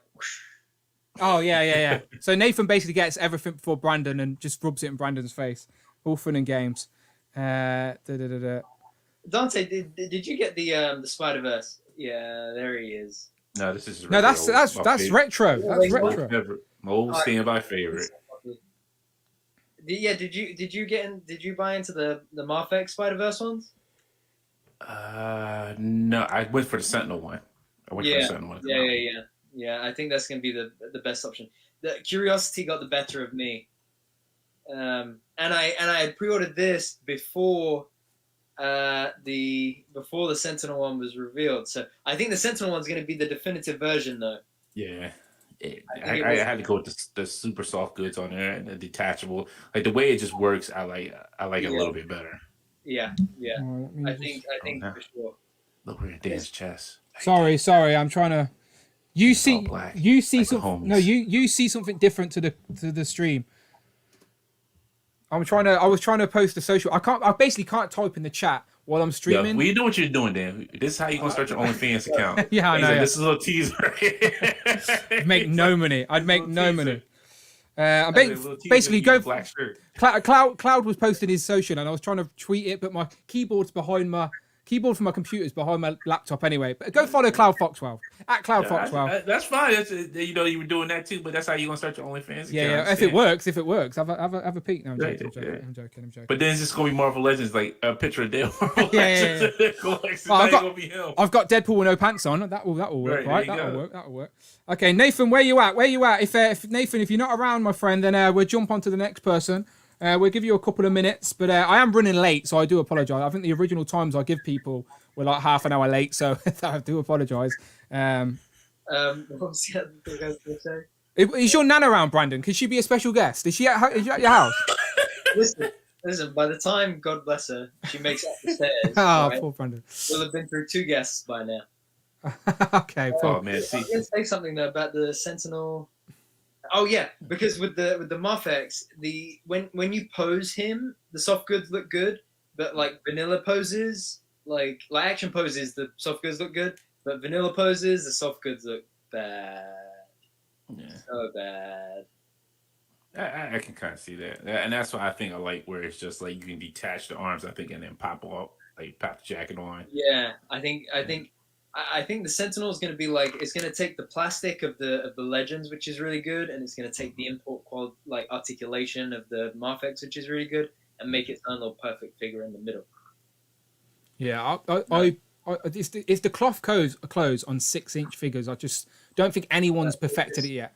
It just does. It looks oversized. Yeah, it just looks. Yeah. Wow, I didn't. But on the Peter B. Parker though, that is the best soft goods I think I've seen ever. Okay, beautiful. Hang on, I think Nathan's in here. Nathan, if you're alive, my friend, let yourself be known. Turn your mic on. Turn the camera on. Say hello. I think he's got low signal. Plug yourself into some Ethernet if you're on a laptop or something. That usually helps. I have to stream with an Ethernet cable these days, otherwise it would kick me off all the time. But I do think we've got other guests as well coming in today. So he's trying, he says, but his computer's crashed. So he's trying. But we've got a few. Try to turn it off and then turn it back on. Good suggestion. Great suggestion. That's IT support. Dante's. If you phone up Dante's IT support, that's what you get. Yes. That's all I do. We've got AB Nugger, I think his name is AB Nugger on after that, and then Wolfpack staying around, and then hopefully we can get Phil and Rich on at the end as well. So yes, I do apologise for anyone who's waiting, and we give you a time that's now half an hour late. I hope you're okay. Should be fine for the Wolfpack because he's in the US anyway. Another thing as well while we're waiting, Dante, did you see the news about Avatar? Yes, I did.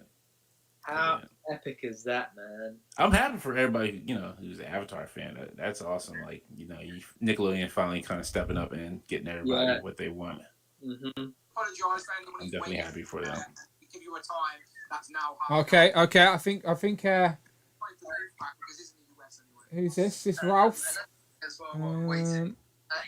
I think I jumped in early. Okay, that's fine. Stick around. Why not? Stick around. 1 second. Let me switch the camera around. Knuckler, by the way. I love seeing people's displays behind them. Yeah, but like, I'm not the only one. Okay, so Yeah. Your name came up Ralph, but your tag is AB Nugla. Yes. Perfect. Nugla. Oh, yes. Yo, you gotta tell Dan what you just said in the chat. Yo, that's hilarious. Oh, Dan, only dance? Yeah. Only dance. Oh, okay, I can work with that. I can definitely brand that.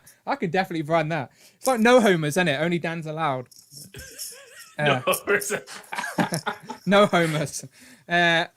Only Dan's. I can brand that. I can jump on Photoshop and put a little D in their logo. Not a problem. But okay, Ralph. You don't mind me calling you Ralph, or you prefer me to use your other name? No, that's fine. Perfect. That's my name. Perfect. Ralph. So Ralph, Dante, Brandon, welcome to the stream. We've not had you on before. Where are you from? No, I'm from Mexico. Mexico. Wow. Yes. Across the pond.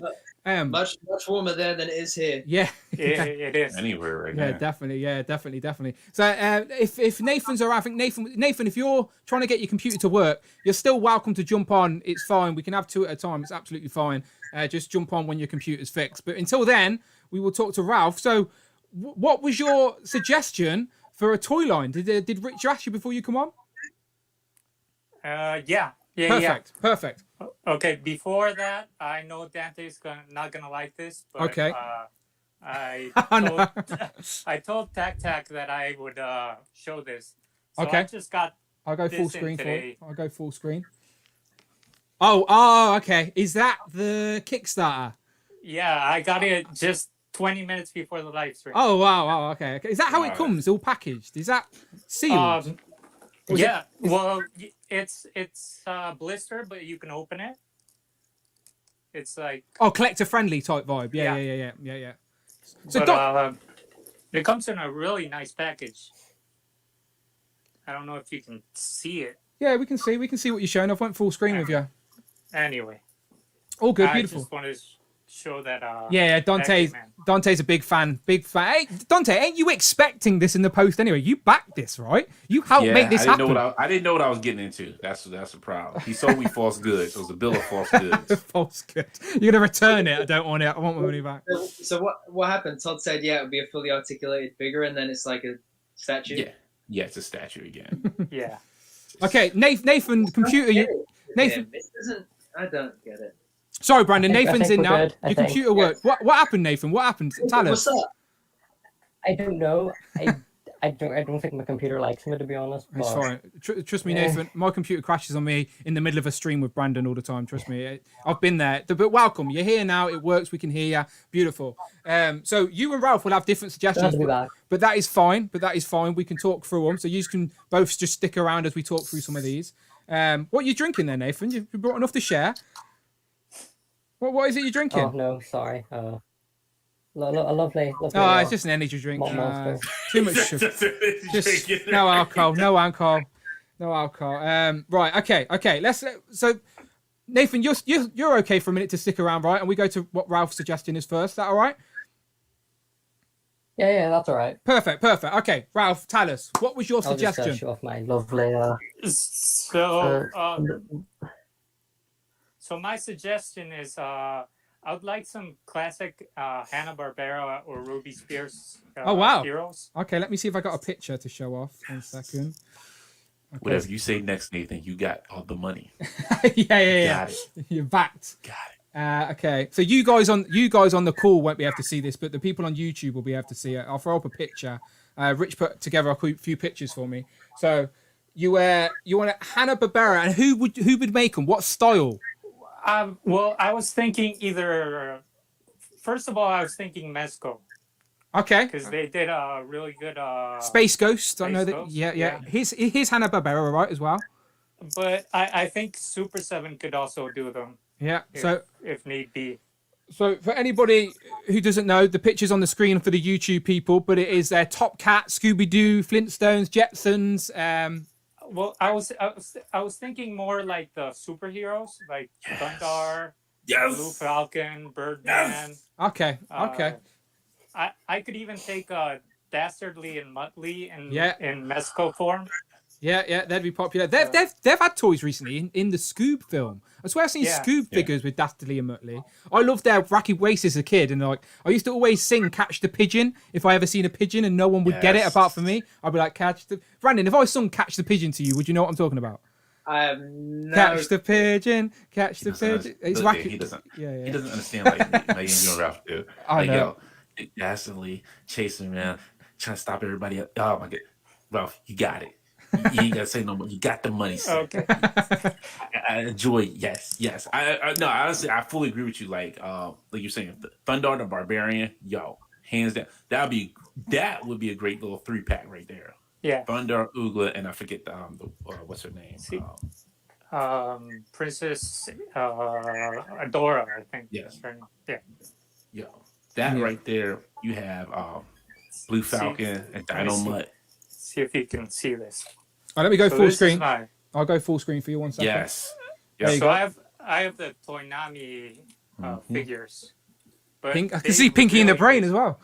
Oh yeah. This is my retro. DuckTales. Is that who are those guys? Those are classic Voltron, sir. Voltron. Yeah, I knew. It was at the tip of my tongue. Because I got mine. It's Hunk, Pidge, Princess, Allura.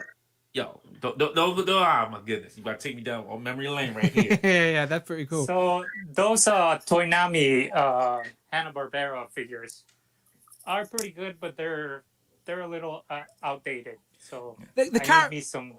All these character designs though are very toyetic. Like they're easily represented in toy form. Like in my head, now I've talked about wacky races. My head's I want to pitch to Dante like a Marvel Legends Riders style wave, but with the cars and the wacky race drivers type vibe. Like that's where my brain goes. I would buy them in a heartbeat. Oh, 100%. Is that Captain Caveman? Is he Hanna-Barbera as well? Yes. Yeah. Captain Caveman, yeah. I don't know. Captain Caveman was like real hair. That'd be weird. Oh, you gotta do it right. It's like yeah.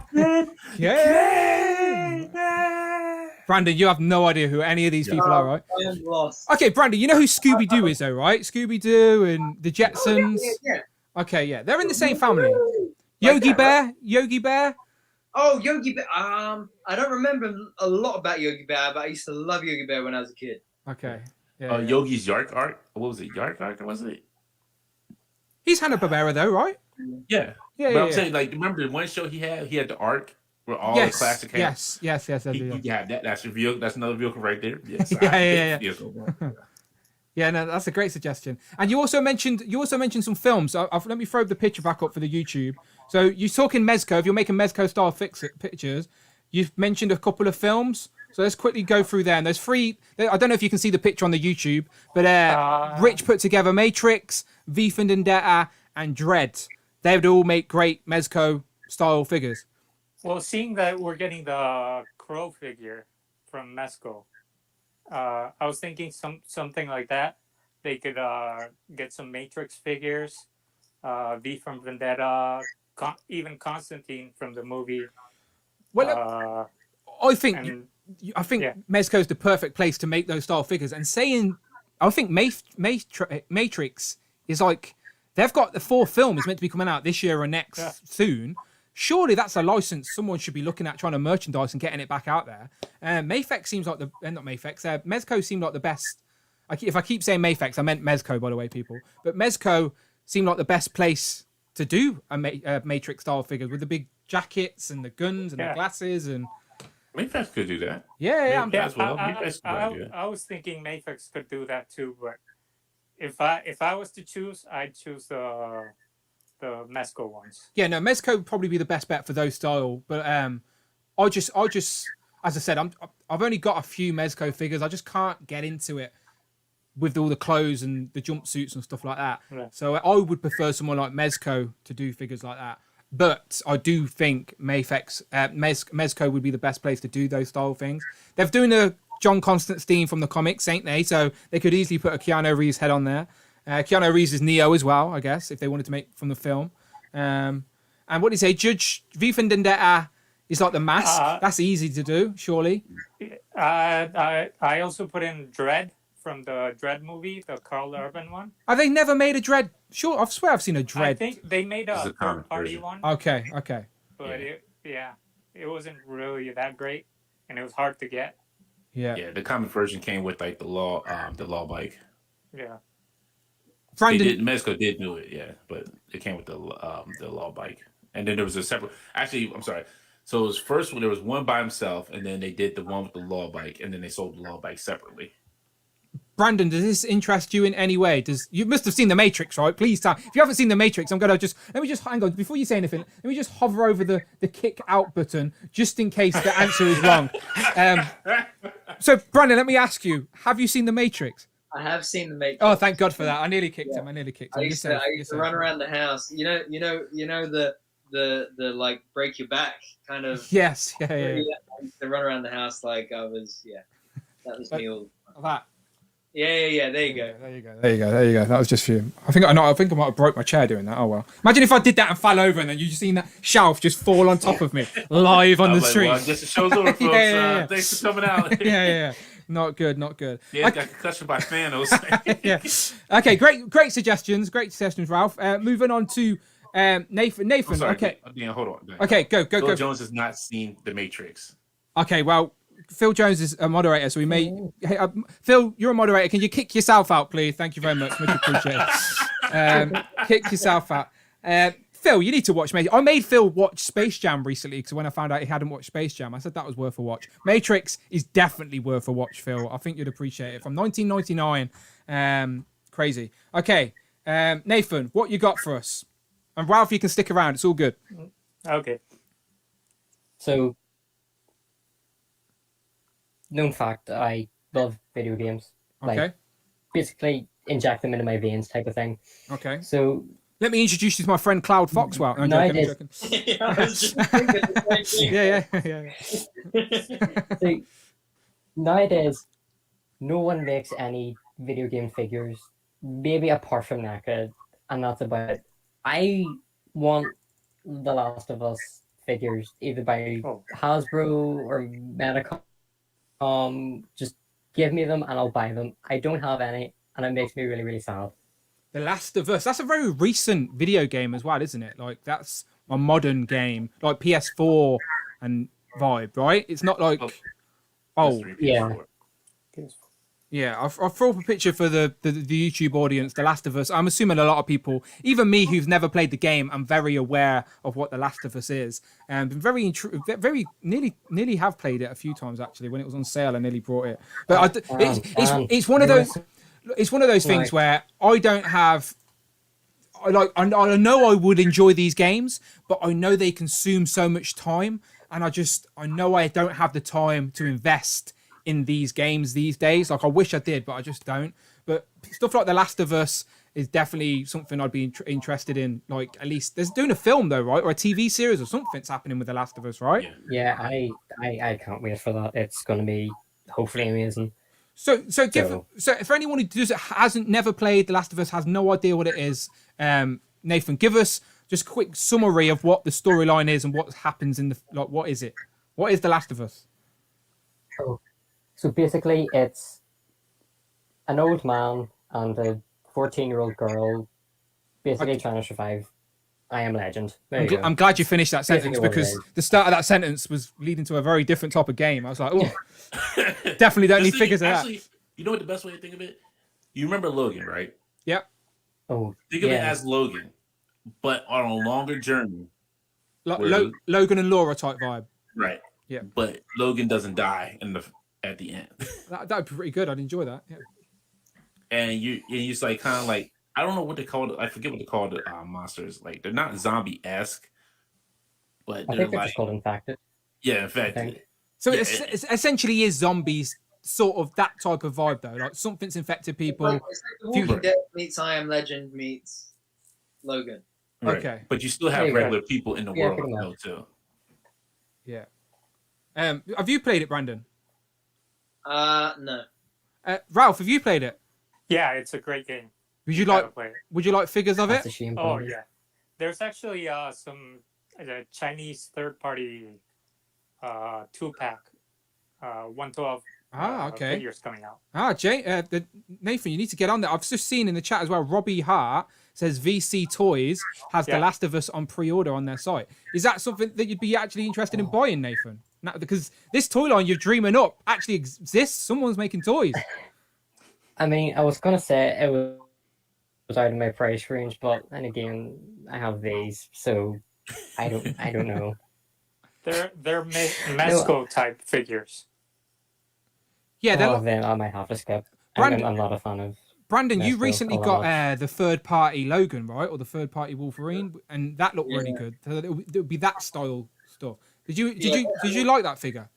They're solid. I got the Steve Rogers from them, the Winter Soldier looking Steve Rogers, civilian Steve, and then and then Logan as well. But yeah, they're like the best of both of Mezco and Mafex, right? Like the body is really easy to maneuver. It's not like it's a whole one-piece costume. So yeah, they're solid. They're really solid.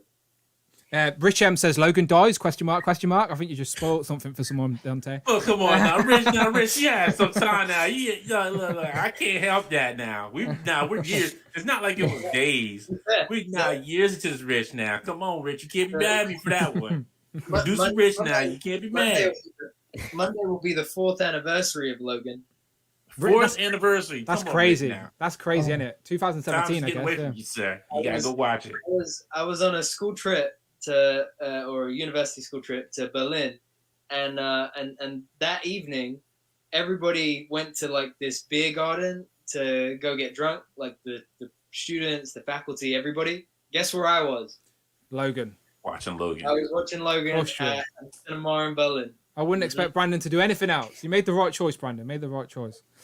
Okay, Dante. Don't hang out with those cool kids, Brandon. You do what you did. You know you keep watching Logan 64 more times, okay, sir? Keep doing that. Yes, absolutely. The kids, they wasted their lives at that brewery. You are not wasting your life, so you're becoming a film critic of Logan. Yes. You're gonna know it from the in and out. Yeah. Okay, so before Dante gives his thoughts on if he will buy the license for the Last of Us figures, Nathan, any last words, any last ideas, last thoughts on the Last of Us toy line to try and convince Dante to invest in your business? He's thinking. Have you played it, Dante? Yes. So you already got my yes. Okay, so I'm if with we you. do, oh thank God, if we do a Marvel Legends, if we do a Marvel Legends Build-A-Figure, we could do either a bloater or a Rat King. There you go. And if we do a Mayfax, Brandon isn't getting it. Just being honest. I'm with you. I'm 100% with you. Beautiful. So Ralph, Nathan, thank you so much. Great suggestions. Thank you so much for joining. I'm glad you got your computer working. Nathan, it would have been a shame to miss you. Thank you for joining us both. And so tell us, Ralph, first tell us where we can find you online. Instagram, my nickname, Abnugler. I always see you in the chat, by the way, and I never know how to pronounce it. It's one of those words where if you say it wrong, I'd get in trouble. Do you know, like, so I have to say it right. But yeah, you know now. Perfect. And Nathan, where can people find you? Trolling me on Marfex. You can find me on Twitter. Find him. Brandon, don't. So you can find me on Twitter, Quizzical-Jason0. We'll just bring these here for a second, just to torture Brandon. Who have you got? Oh, these are the two figures Brandon's waiting to get, essentially. Oh, he's got one. I got one of them. I got one. I'm posing one of them right now. Yeah. You're waiting for Peter B. Yeah, he's got it all. He's got it as the Spidey, innit? You've got it with his clothes on. Yeah. I see Brandon dressing up like as a cosplayer as Peter B. Just put on like a little fake prosthetic stomach and like, well. Perfect. And who else is in the background before you go? Oz got style. Before you go, Nathan, who is in the background? Who were you showing off? I can see Frogman in the back there. Who else is there? So we have a WWE champion, Brandon Frogman. We got there. Has he got the bout? He's got the bout. Yeah. Brandon's got the strap. There you go. He sits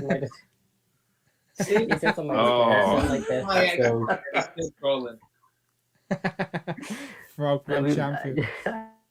I really want just to make it look a bit nicer, but I think it looks nice. No, it looks cool. Well, pleasure having you. He sits on my display.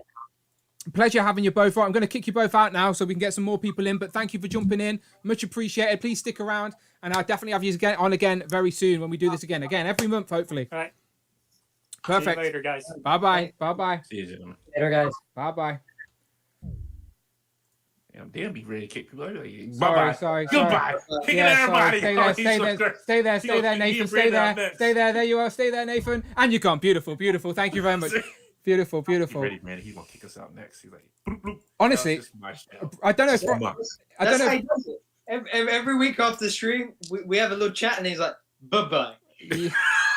Yeah. I don't. Yeah, I literally I guarantee you, there's somebody quicker than him that leaves after the stream. I literally only talk to Brandon on a stream. I refuse to talk to him outside of stream hours. I'm like, stream's over. Bye, Brandon. Click. I hit him up like Friday through Wednesday. Nothing. Thursday. Oh hey, I'm kidding. Okay. He's like, now I can talk to you now. This is David's stream. So this is what we're gonna talk about. Okay, so thank you to Ralph and Nathan for jumping in there as well. But if I had a keyboard that was connected to the chat, I'd write your social medias in, but I don't. So hopefully you guys do. And as I said, I love that this is one community, people. Like, we've had over 70 people consistently with us for the whole stream. And let's be honest, we're moving around. We're talking about a lot of crazy stuff that some people may not be interested in and some people will be. Do you know, like, so it's good that people are sticking around, staying part of the conversation. I do appreciate you. What's that say? What'd you say? I said, let's get Wolfpack on. Yes, Wolfpack, Miguel. You're showing too much love. We need the Wolfpack. Yes. Okay. Where's Miguel? Where's Miguel at? Let me get my Krang at, because I've opened. Yo, Brandon, if we do disappear, you know who really did it. It was Agatha. Yeah, it was Agatha. Oh, do you know what? Do you know what? You've just made me really happy because tomorrow's Friday. Finally, we get to see what's going on. Forgot that the week's gone so quick. The week has gone so quick. Listen, we're not going to get to see what's going on. We're going to have to wait till next week to see what's going on. Now, let's see something. They've got to show us something, right? Something's better than nothing because I need. You only going to get 45. Look, sir, you're going to get 55 minutes of the show. They promised the hour. 55. You're going to get 55 minutes of a show. Okay. And the rest of 5 minutes are going to be all credits. There he is. There he is. There he is. There's Miguel. We love that room. Miguel There from it the is. the Wolfpack Toy Review. Welcome, my friend Miguel. And look at, I don't know if you've seen the review, but he's open. Yeah. Oh wait, what camera are you on? I'm on this camera, right? He's open. He's there. He's beautiful. He's beautiful. Yeah. Yeah, checked it out this morning. First thing this morning. Safely from was this from a Target in California? A Target somewhere? Yep. Yeah, crazy. The almighty red bullseye. The magic. And as I said, Dante sending me stuff as well. It's beautiful. That's what I mean. The connection. It's crazy. That's this toy community. It's a beautiful place. So sent it to Brandon. Oh, fuck. Where's the kick button? Where's the kick button? Brandon like, hey, Brandon, got a ghost there? You know what? I actually messaged Brandon about the Thrawn. I picked up a second Thrawn, but he had it already. So it's good that you're thinking of us, sir. We appreciate you. As I said, we would love to return the favor, but we get things like we don't have. We're in lockdown. We're still in lockdown. Like we can't go anywhere. Like I can't even get a haircut. You've seen this? Like it's ridiculous. I mean, we're technically locked down too, but you know. You make it. So what you got to do is get the Dante and Miguel. Yeah. There you go. Well, you know what? If they got the Flowbee over there, you get the Flowbee. And if anybody remembers what the Flowbee is, you connect that to the vacuum cleaner and cut your hair automatically. Yeah. What? Yeah. I don't trust that. Infomercials.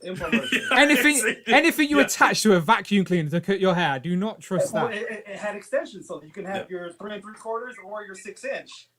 No, not trusting. And if I'm not trying to cut my hair with anything I attach to That makes cleanup time a cinch. Yeah, it's already picking up the hair for you. You don't have to pick up nothing. Brandon, you try it out and let me know how it goes. All right, like Yeah. you've got more hair than me. The Toys R Us posted that they've got Black Series Hunter and Thingy arriving next week. Are they're the Bad Batch people, right? Yeah, man. So they sold out pretty quick on Pulse. So Hasbro just announced a new one this week, don't they? So I've never seen the show. I don't know anything about it. How many people are in this squad? How many people are in there? I think it's 4. So you've already got technically 4, technically 5. That doesn't make sense. It's either one or the other. So you've got 3 of them anyway. You've got 3 already. And at the end of Clone Wars, they got another one, so they're 5 now.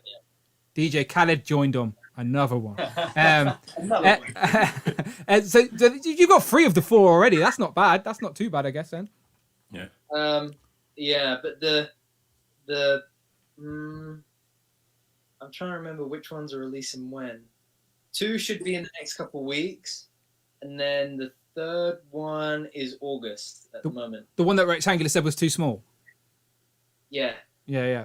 Just putting a downer on your post, is he? Just old Todd, just being the negative on your post, is he, Brandon? Not happy. You'll be all right. You still enjoy Brandon. Don't worry. Don't listen. Don't listen to Todd. Did you see the end of the Infinity Equation podcast last week where they were all saying goodbye, and then Todd just goes bye and just disappears? It was pretty funny. I told you there's somebody out there that disappears faster than Agatha could make everybody else disappear. Yeah, it was funny. That was funny. All right, Miguel, you know the score. Today we've been talking about trying to get Dante to invest in your toy idea, your toy business. Kind of like Shark Tank pitch meeting type thing, right? Okay, beautiful. We've got super chats. Hang on. £5 through super chat. Thank you, Nathan. Cheers for having me on, lads. Have a cider on me, winking face. Beautiful. Thank you very much. So Nathan just dropped in a super chat. He said, cheers for having me on, lads. Have a cider on me, winking face. I definitely will. And I will tell Dante, Miguel and Brandon how good it tastes. Thank you very much. Thank you very much.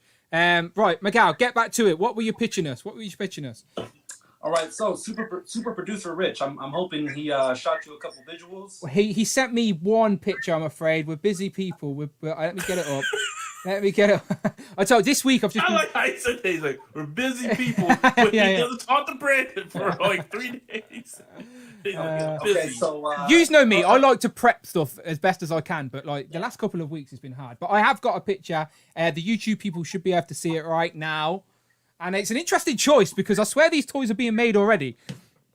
Yeah, you know what? They did have a line back somewhere in the early to mid '90s, or King Arthur Knights of Justice. Okay, I've got the wrong picture up then because I've got a picture of G.I. Joe retros. Oh, okay. Well, I mean that's another thing. We can talk retro. We can talk new. So I've got plenty of pitch meetings. What do you want? So okay. So let's start off with the retro thing. So I've just showed the picture. We can get back to the other one in a second. So when I've asked this question to the people, I didn't expect anyone to tell me a toy line that's already being made. Hang on, super chat, 1 sec. Donated £5 through super chat. Thank you, Z-Man. Thoughts on NECA Phantom and Flash Gordon? Thanks for having me. Not a problem, Z-Man. Thank you very much for the super chat. We'll answer that in 1 second. But back to Miguel. So you said the picture I just pulled up on screen was retro G.I. Joe figures.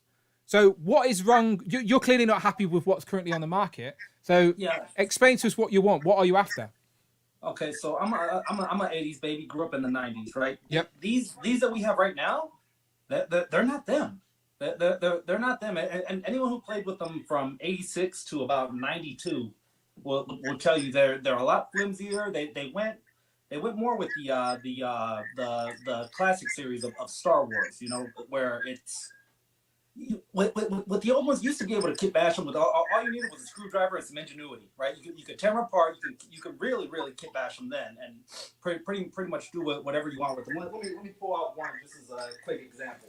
Dante's probably heard about this with Bobby because the vintage G.I. Joe figures that are being made now are actually from their like 25th anniversary line from the 2000s. Like it isn't actually the vintage stuff.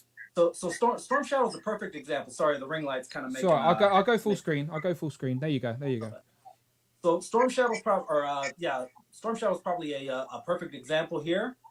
The graphics doesn't match the figure. The figure looks nothing like what it used to look like. They kind of combine Gen 1 and Gen 2 of the originals. Now I get it. You can't sell the same thing or else it's not going to sell. But to me, one of the biggest things that sunk G.I. Joe in the early 90s is that they went away from their core group, their core audience. They started doing Eco Warriors and just, all that stuff. What they should have done is try to go back and do some of the resales and get a first appearance Roadblock, a General Hawk, a Duke, something like that for kids who did either missed out on them, traded them, lost or broke them. You can go back kind of like what Hasbro's doing now with some of these resprays, repaints. That's where they kind of lost me. These are a lot flimsier. That's why I haven't even opened them. This is more just going to be as a decoration piece. Like back in the days, we used to have cool stuff, and this is just kind of what we got now. Phil Jones, you jumped in early, but it's fine. You can stay there. It's fine. You can stay there. It's not a problem. Welcome to the stream. Dante's not happy there. Look at, he's shaking his head. He ain't seen the Matrix. I'm not asking what makes me yeah, that's true. It's true. No, Phil, it's all good. Phil, stay there. I'll go full screen with Miguel. There you go. Carry on. Yeah, some of the vehicles that they have are a little. They're a little closer to what we had back in the 80s or late 80s, early 90s. But as far as the figures, the figures don't hold a candle to what they were producing in 88, 89, 90. I don't know. I mean, Phil just joined us. He's roughly about my age. He can vouch for what I'm saying. So, Phil, welcome to the stream, my friend.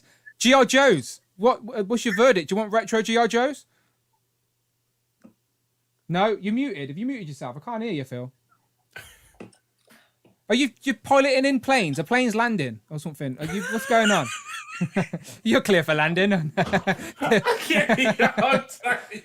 You're muted, Phil. Land that plane safely and then come back to us, all right?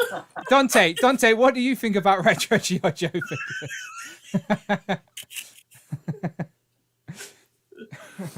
I do like. I did like G.I. Joe as a cartoon, like back in the day. I didn't collect none of the figures. I think the only G.I. Joe figure I ever had was like the Sigma 6 ones. And they were like I think it was like 7 to 8 inches tall. Yeah, it was like late 90s. Yeah. But the nice part about it was, which I liked, was they had the case on top that turned into a weapons case. So you take it apart, you take the figure out, but the two plastic pieces on top, you could put the weapon, it hold all the weapons that they came with the figure.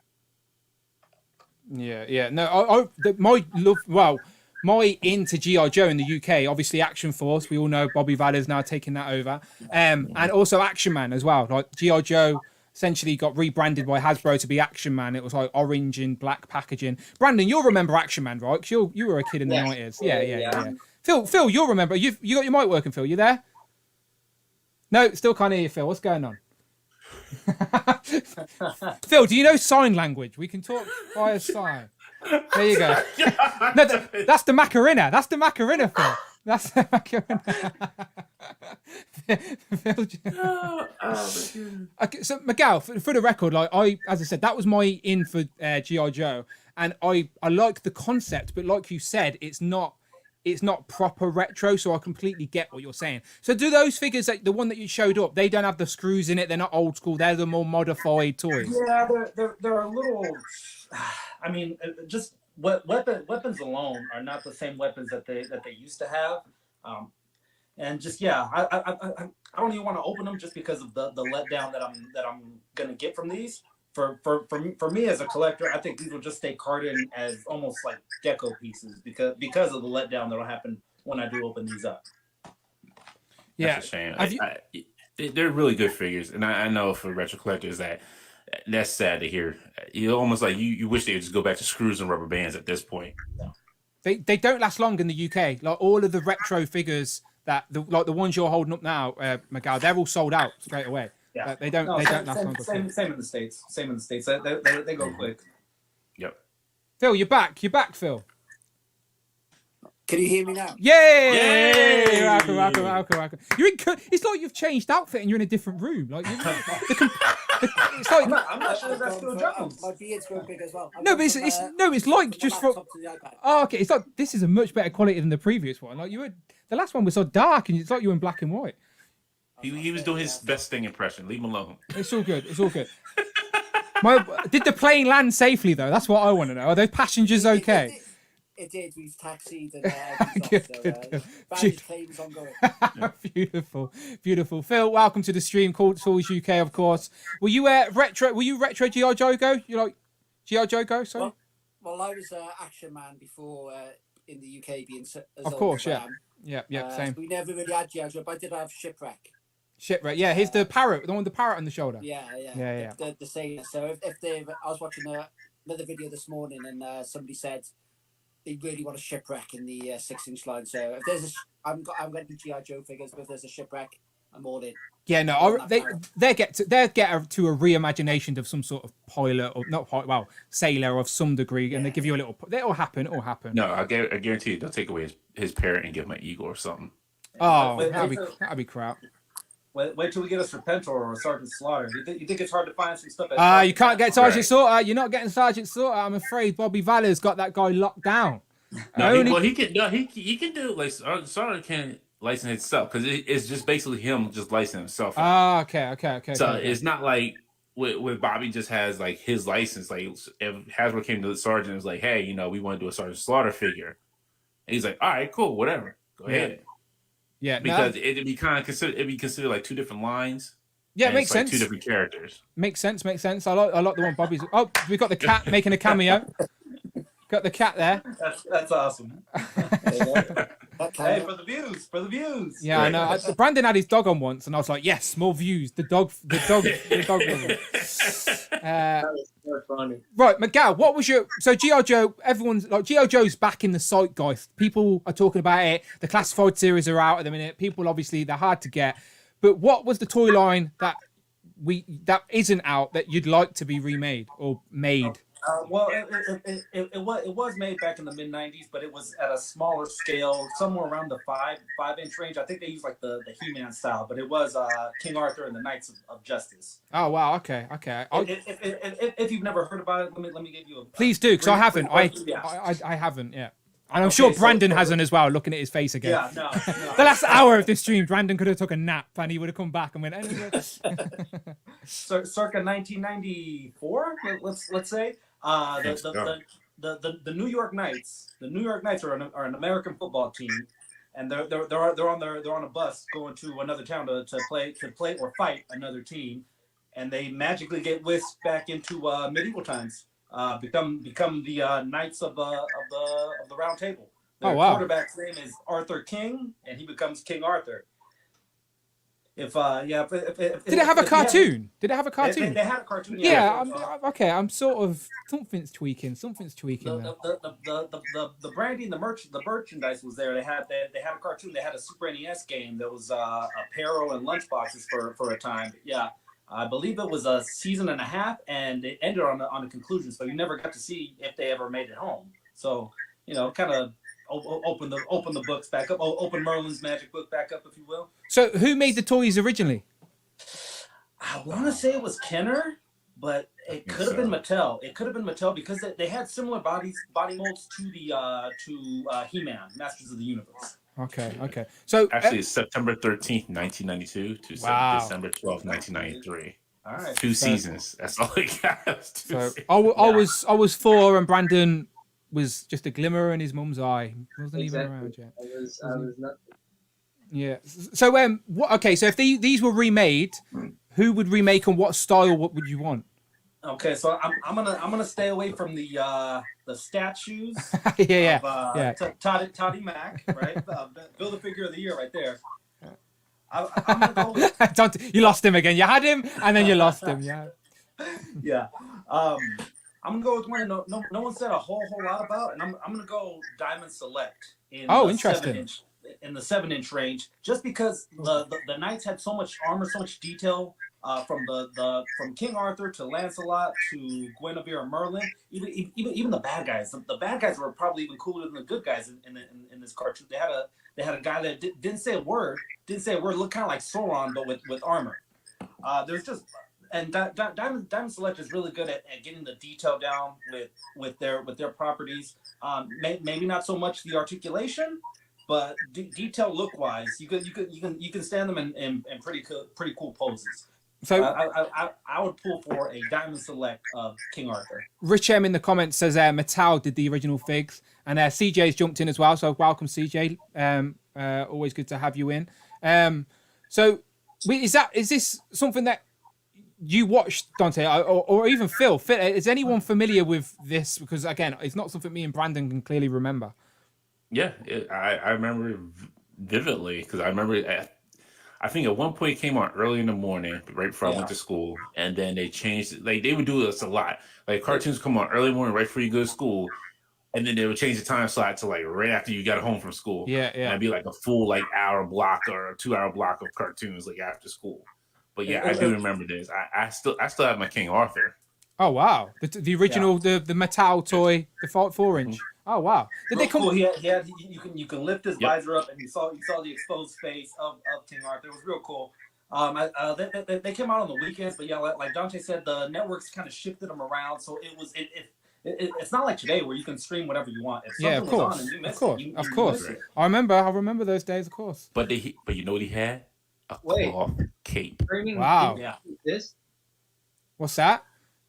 I said streaming didn't used to exist. It's crazy. No, there was a time where we actually had to pick up and like turn the turnstile on the phone or press the buttons on the phone to call somebody. Brandon, would you know how to use what's it? What are they called? Dial phone, where you have to rotary. Oh, no. Would you not know how to phone anyone? If you were in a room and you had to make a call to get out, or you were... Wait, hold on. Disclaimer: that was a joke.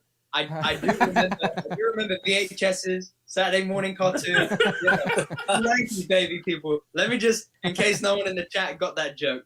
But no, I'm not that old about this. Nah, come on.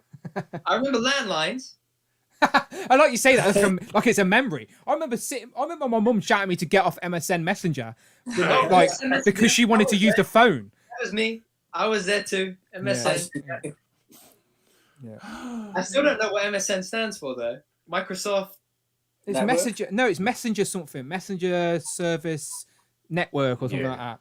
It was something, yeah. Something like I made that up, but that would make sense. No, it was Messenger Service. I forget what the N stood for. I'm gonna Google it. Do it. Phil, I just remember the dial-up noise. Yeah, that annoying noise. Yes. So is there anything that Miguel was talking about? Sorry, go on, Brandon. Before go on. Sorry, Microsoft Network. Oh, okay. There you go. That makes sense. No.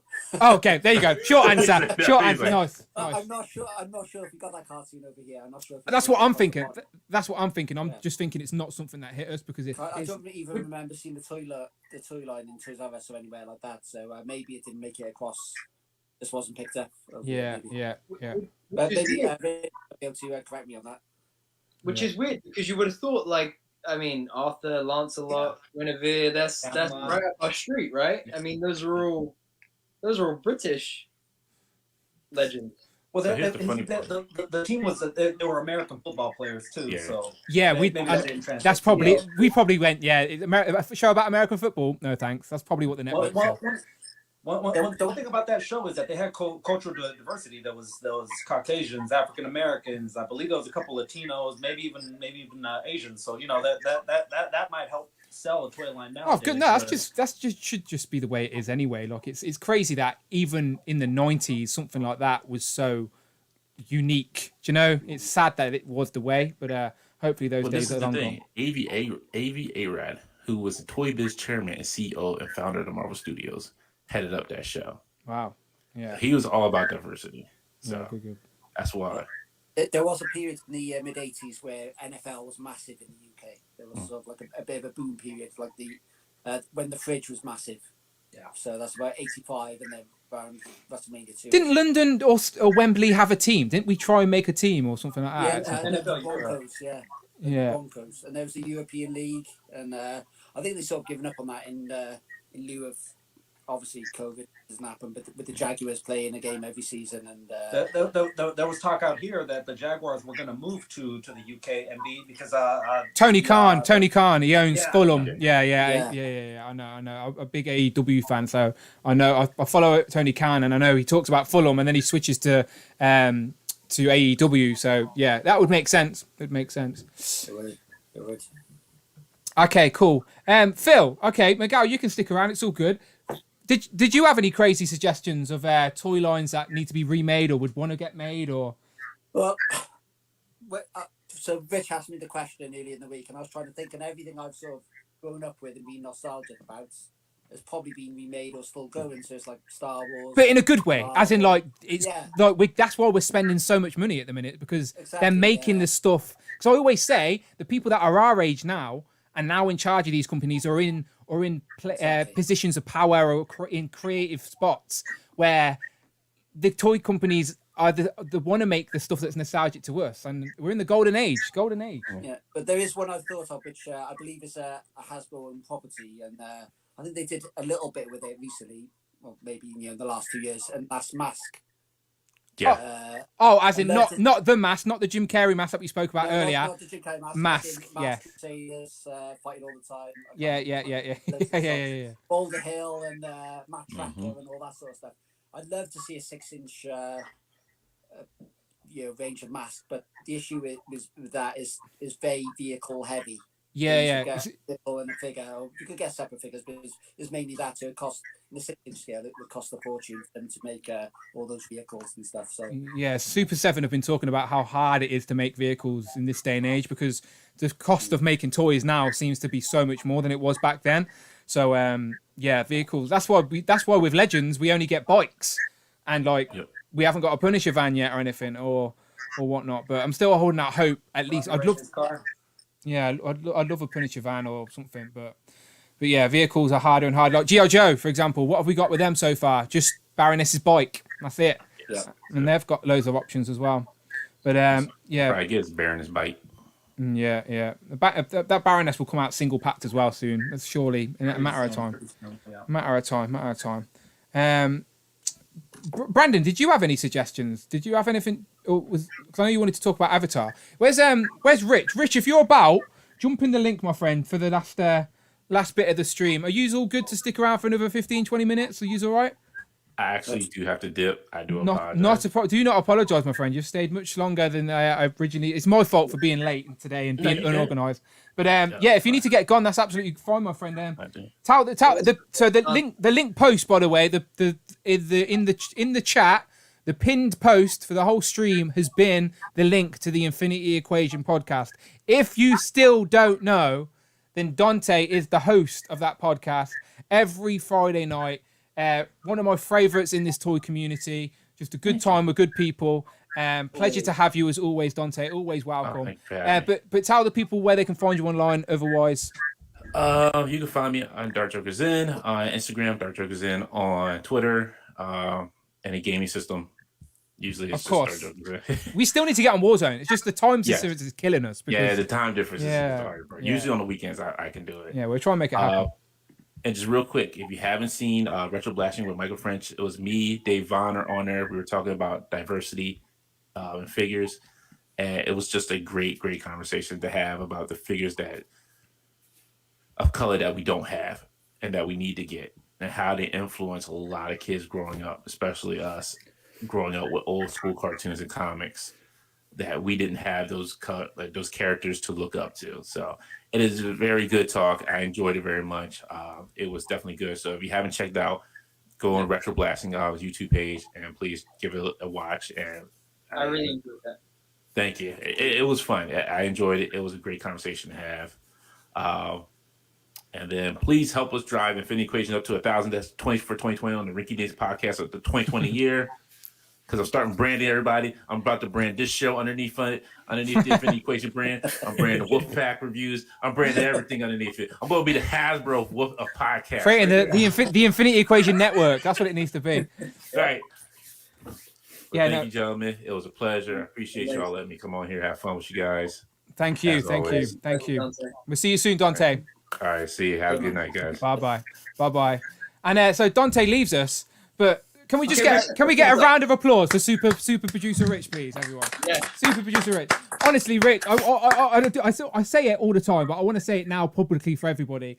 Absolutely. You have been saving me and these streams for the last couple of weeks because I've been moaning about work and like all of that nonsense, and you've been helping me put together these streams with all the graphics. And I said today you've been contacting all the guests for me, just making my life so much easier. And again, it is massively appreciated. Thank you so much. Yeah, and I want to echo that as well. The graphics, the stream notes. When I have a blank moment and then I go to the notes and I have everything there, or even when I have no idea what I'm talking about and I read the notes and pretend like I know what I'm talking about. That's what he's been doing. Brandon just let her up his secret. But hey, no one knows when is when, so it plays through. But yeah, mostly the avatar stuff. Really. Wait, I didn't hear what you said, Phil. I said mostly the avatar stuff. yeah, there you go. Okay. I get a tiny glimpse of what goes on behind the scenes, a tiny glimpse compared to Brandon and Dan, but even I see how hard Rich is working. So he's absolutely killing it, and I know he's been all this week putting stuff together, and last week as well, graphics and amazing job. It's massively appreciated. As I said, Phil's the hype man, and Rich is the super producer, and I appreciate you both. But welcome, Rich, welcome. How you doing? You doing all right?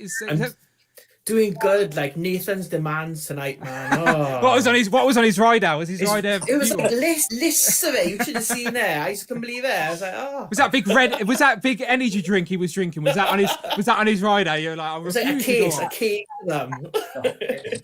That's why he took so long to get on. He was like, I refuse to go on, Rich. I want my Monster energy drink.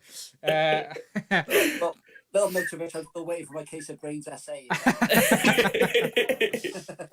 Miguel, what would be on your rider if you were a guest at a show and you're about to go on? What would you put on your rider?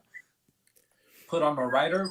So a rider's like your request. If you're like a special guest at a show, you can obviously request anything you want in the green room. So like you could request drinks or food or like cushions, the room temperature to a certain degrees and that type of stuff. Just because we don't have them here on the West Coast, I would say the little teeny tiny burgers, the White Castles. Yeah. I don't know if you. No clue. No clue.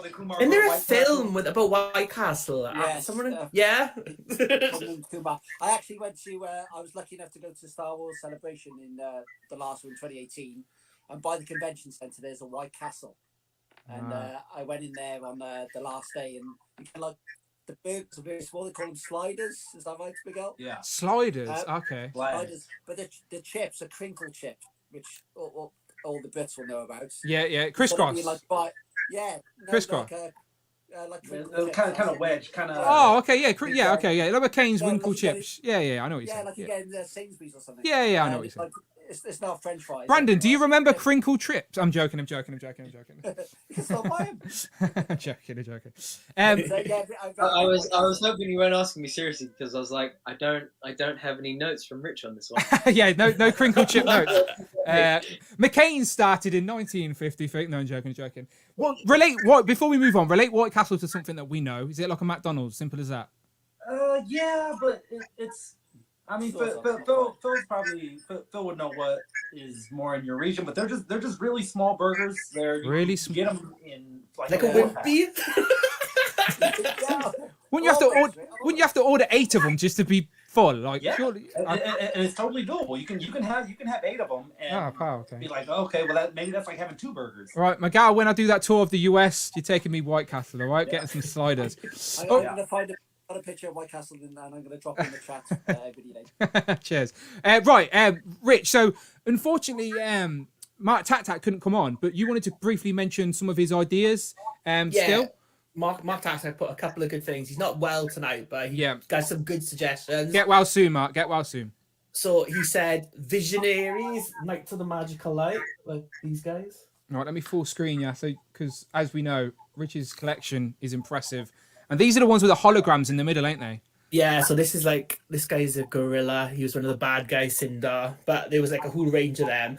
The articulation's not good, but I mean, for they've got the elastic band. Who made them? These were I don't know. I don't even know. I can't even tell. I'm bad at mine. Wait. I think Kenna. I want to say Kenna. These were the guys that hold up a big stick as well, like another with the same hologram. Yeah. And there was a cartoon for this as well, weren't there? It was like that phase of cartoons and toys. Yeah, it was like one series, like 13 episodes. I don't think it was very successful, and obviously holograms are really expensive, so it didn't do very well. Yeah, I remember. I don't think I had the toys, but it's stuff that I remember seeing. Like if I go around a toy, not that I go to many because there's not that many in the UK, but toy fairs and stuff. Like the girls or anything. So that's like my one custom that I made. That were there. So how did you make a custom? How did you make a custom hologram? I just stuck a sticker on it. It's not. I'm not that good. I'd be holding it to the light, going, "Oh, this isn't working." I got a quick warrant, it's amazing. I've just double checked, and Visionaries were made by a company called, I don't know if anybody's heard of them, Hasbro. Rings a bell, don't it? That would be right. They should sell. They should. Yeah, they should have a store in the UK or something, shouldn't they? They should do something. What else did he mention? Did he say who he would want them to be remade by, or just they want to be remade? He wanted them to be remade by Hasbro. See, so that should have given me the clue. Makes sense. Yeah, makes sense. The clue was in the answer. Yeah, makes sense. But I think they did do Leoric, the leader, like a couple of years ago. Hasbro did in the comics Revolutionaries, like a crossover with all the different properties. So they did. Did that do G.I. Joes and Transformers in a big box set? You guys were about Mask. That was like the Revolutionaries Mask map tracker that they did. So in the original, that is the original Mask map tracker. So obviously they updated it. So he's like a black man now, not white. All tech as well. Yeah. So that would be cool. Another one that Mark Tack really wanted was Galaxy Rangers. See, this one, again, it rings a bell, but I can't picture it in my mind. Remind me, what was it, cartoons? The memorable bit is the theme tune. It's like, no guts, no glory. And it's like, they're all like cowboys in space. It's like... do you know what? Yes. I remember on a previous stream.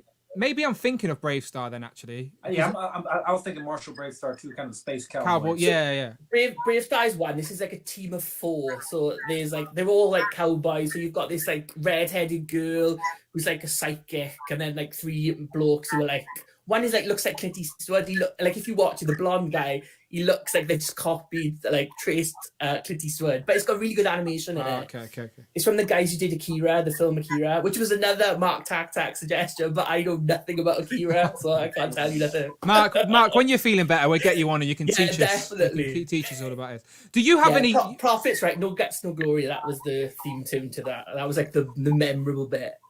So you've been asking people all day, Rich, for me what they were thinking. Do you have any suggestions? Is there anything that someone's not mentioned today that you'd quite like? Because your collection, like, I don't know if people know, but as I said, the former articulated heroines is now displayed once on Instagram, and his collection is a bit of everything, mainly female focused, but there's a bit of everything in there. But we're a bad influence on Rich because now he's buying a lot more stuff. We're gonna lose like all the US viewers now. But the one thing that if someone give me money, this is what I would bring back: contenders ready. Oh, gladiators! Miguel, did you have gladiators? Yeah, they. No, they got. That's the American gladiators. That's the female they got. How many? Okay, Nitro, Gemini, Thunder. I remember all those guys. Yeah. Brandon, how many gladiators can you name? Russell Crowe. Oh, the best one. The best one. I remember that. I remember that the escalator at the end. What was that called? Where they tried to get up the escalator? The Eliminator. Eliminator. There you go. The Eliminator. The Eliminator. I was going to say Travelator, but that's not. And they did the what is it? The game where the big cotton buds, the giant cotton buds on the stand. What am I talking about? Jousting. Yeah. There you go. All the toys would come with them. Yeah. I remember. They had a Cannonball was one where gladiators actually really got messed up because you had to swing down and try to knock the gladiator off a pedestal, and all they had was just a soft pad to try to deflect the blows. Yeah, I remember in the 90s. I had the toys. 100% had gladiator toys as a kid. 100%. All the best girls got injured as well. It's like Jet got. I remember Jet. Injured on Pyramid. Weren't Jet really hot as well? She was like. Yeah, because that figure was the first one and it was ugly, so they remade it again. That one there, you go. So 2 versions of Jet. She was also the games mistress on Sky One. Yes. Console games as well. She dressed up like all in like PVC, all in like black with a whip and everything with Big Boy Barry, wasn't it? Like 6:30 on a Tuesday night. Yeah. I love how me and Miguel are like. Well, obviously, Gladiators in the US was the same concept. Yeah. It was just different people, probably some shared names. Did you have anyone called? You're the Wolf Pack, of course. Did you have a gladiator called Wolf? Yeah, there was later on, maybe season 2 or possibly 3. There was Thunder, Gemini, Nitro. I don't know if those names are ringing bells, but there was a Wolf later on in later seasons. I just remember Wolf was a bad guy that like people. He was like a pantomime villain where as soon as Wolf came out, everyone was just boo boo. So it was at the I swear it was at the NEC up the road from me in Birmingham. Yeah, they filmed it. Was, Yeah. And I swear I went to 1 or 2 of them. Because they had all the obstacles actually set out, and on the TV show they'd obviously film it in sections. But if you'd went and seen it, and I always wanted to do it, I just wanted to have a go at it. Like they had that one where I don't know what it was called, where they'd all stand in different sections, and you just have to literally shoulder barge past them and try and get to the end. The gauntlet. Yeah, I'd love to give that a go. Yeah, some people would break through a paper sheet and not hit anything, and someone else would catch it. Yeah. Oh, that just reminds me of Takeshi Castle instead. You know, like running through that and falling on the floor. Brandon, would you buy Takeshi's Castle figures? Oh yeah, man, I'd buy all of them. I'd get the whole wave. Do you know what I'm talking about? You know? No, you lost me, so I'm just. But I know what Brandon would buy, and that would be Avatar: The Last. Okay, Airbender, Brandon, you've got. There you go. What was the news, Brandon? Because I missed it. I know you mentioned it briefly to Dante, but is someone making toys, or is it the show's coming back or something? What's going on? So basically, the original show had Nickelodeon on. Yeah. Let me rephrase. I'm tired. It was on Nickelodeon. The original show was on Nickelodeon. Yeah. And then once the sequel series ended, nothing was really happening. And then they announced that Netflix was going to do a live action adaptation of it with the original animated showrunners.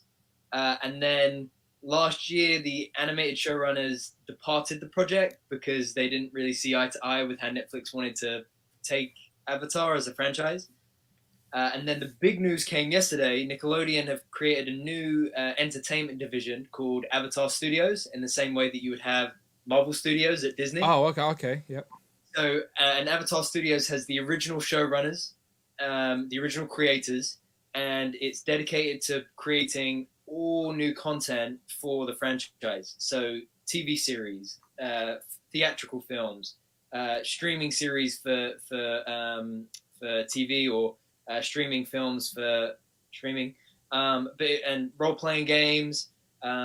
Literally anything you can think of, this division is now entirely dedicated to it. And it's made by the original creators. It's been, yeah, it's been, yeah. Makes sense. Which for the original fan base, that's big. Yeah, because the sequel series ended, I think, 2014. I want to say 2013, 2014. Yeah. And since then, there's been nothing. Like no real movement on anything animated. No real movement on anything generally, apart from this stuff with Netflix. And I think the thing is that Avatar as a franchise, it has like Harry Potter, Marvel, Star Wars level potential. Like if given the funding and given the backing and all the rest of it. So with this news that they've got a whole new division for it, it could be huge. I'm happy you're happy. You've sold me on it already. Like it's just one of those where I need to go and watch it, but I've been told to avoid the film and go watch the cartoon. Yeah. And Shyamalan at his best. The thing that's great about the cartoon is not only is it like a fantasy world that pulls you into its whole culture and history and all the rest of it, but it's a cartoon, but it's not like anime, because sometimes anime can be a bit isolating for people. Like I think anime sometimes it's either you love it or you don't. But it's not like a kid's cartoon like how Pokemon still is. It's like it's an animated series. I think the only thing that comes close to it is probably Clone Wars. Now that I think about it, that Star Wars level show of animated storytelling. It's kids can enjoy it, but it's not aimed directly for kids. It's a family friendly sort of entertainment. Yeah. And the older you get, the more you value it and appreciate its storytelling, the characters, the themes. So what would you want from this new studio then? Do you want a continuation of the original cartoon? Do you want a reboot? Do you want a new film? Like, what would be your choice, your direction? Rich, what do you think? I think animated series is what I think everyone wants, because I think the great thing about like Avatar and The Legend of Korra is it was like serial. It was like kids' TV shows, usually like one episode is done, but it built. It's like, especially after the first season, it's kind of like you want to see more and more. It's very adult TV show. It's got stuff for the kids as well. So it's got like a story of the week, but it builds and builds and builds, and people like the goodies become baddies. There's a lot of depth to it, I think, which is what like older audiences can get. So I think it's really great for Paramount to try and be like building that out as like a new franchise for them. Would you want a reboot or a continuation though? No reboot, continuation, no reboots. Okay. I was thinking about it today. You know how Star Wars, you've got like the original trilogy era, and then you've got the prequel trilogy era, and then the sequel trilogy era. I think they would be able to manage it in that same way, right? Because the first series is set, say, in like let's say the 1800s, right? But then the sequel series is set in like the 1900s, like 70 years to 100 years later. So there's a lot, but within that time frame, they also refer to characters that have been and existed, say, 100 or 200 years earlier, or in some cases 1,000 years earlier. So there's a lot of like space on the timeline where you can fill in stories. Yeah. So there's a lot of content where you can say, look, it's instantly familiar, but this is something completely new that you haven't seen before. So you're saying like do you know, like I'm using Harry Potter as an example because you already said they're similar. Like anything they've tried to do without Harry so far hasn't really been a success. So like, is this the same? Like, has this got a character or a main guy that if he's not in it, it may not have the same pull? Because I know I always see pictures of that bold guy with the arrow. Like, I don't know who he is, but is he the main guy? Does he need to be the guy you follow? So he's the main character of the first series, but I think of it like the Mandalorian, right? So like, Luke Skywalker isn't the focus of the Mandalorian, but the Mandalorian sits within that universe. Yeah. So, he goes into a bar on Tatooine. Oh, I'm watching Star Wars. You're watching Star Wars. With this, I think as soon as you see a character in a certain place or doing a certain thing, you're in that world, and they can really build it out from there, because over the course of what, I think 24, 48, under 100 episodes, they've really built out what this world is, what it's about. And so there's a lot there that can bring you in. if you've seen the other series, and then take you on a completely different journey. The chat are agreeing with you. Ralph says I binged the whole Avatar series during lockdown. Brandon, it's silly enough for kids, but still holds up for adults. It's a great show. Love watching it over everyone once in a while. Jamie says there's a lot of lore that could be built on hugely. Prophet 924 says the world has character. It definitely sounds intriguing. It's definitely like it's one of them where I want a taste of it before I dive in and invest in anything. But like Miguel said, the M. Night Shyamalan film is like hated by purists. Do you know, like it's not a proper representation of what could be or what should be, I guess. Are you a fan of it, Phil? Were you a fan of it or seen it? Well, I sort of I've got a question on my mind where I've never seen any of Avatar at all.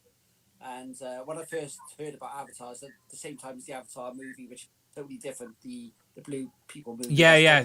I get. You can understand why people get them confused. I guess. Yeah. So that's where I was at the time. But listening to Brandon and Rich, and they're obviously very passionate about it, and they both like a lot of things. I like Star Wars, Marvel, so on. So in theory, I should like it. So where would you suggest I jump in if I want to do sort of taste Avatar tomorrow? Where would I join? At the beginning or?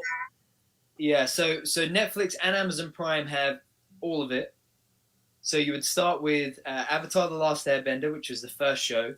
That has 3 seasons, and they're about 24 episodes each. Okay. And then the sequel series is The Legend of Korra.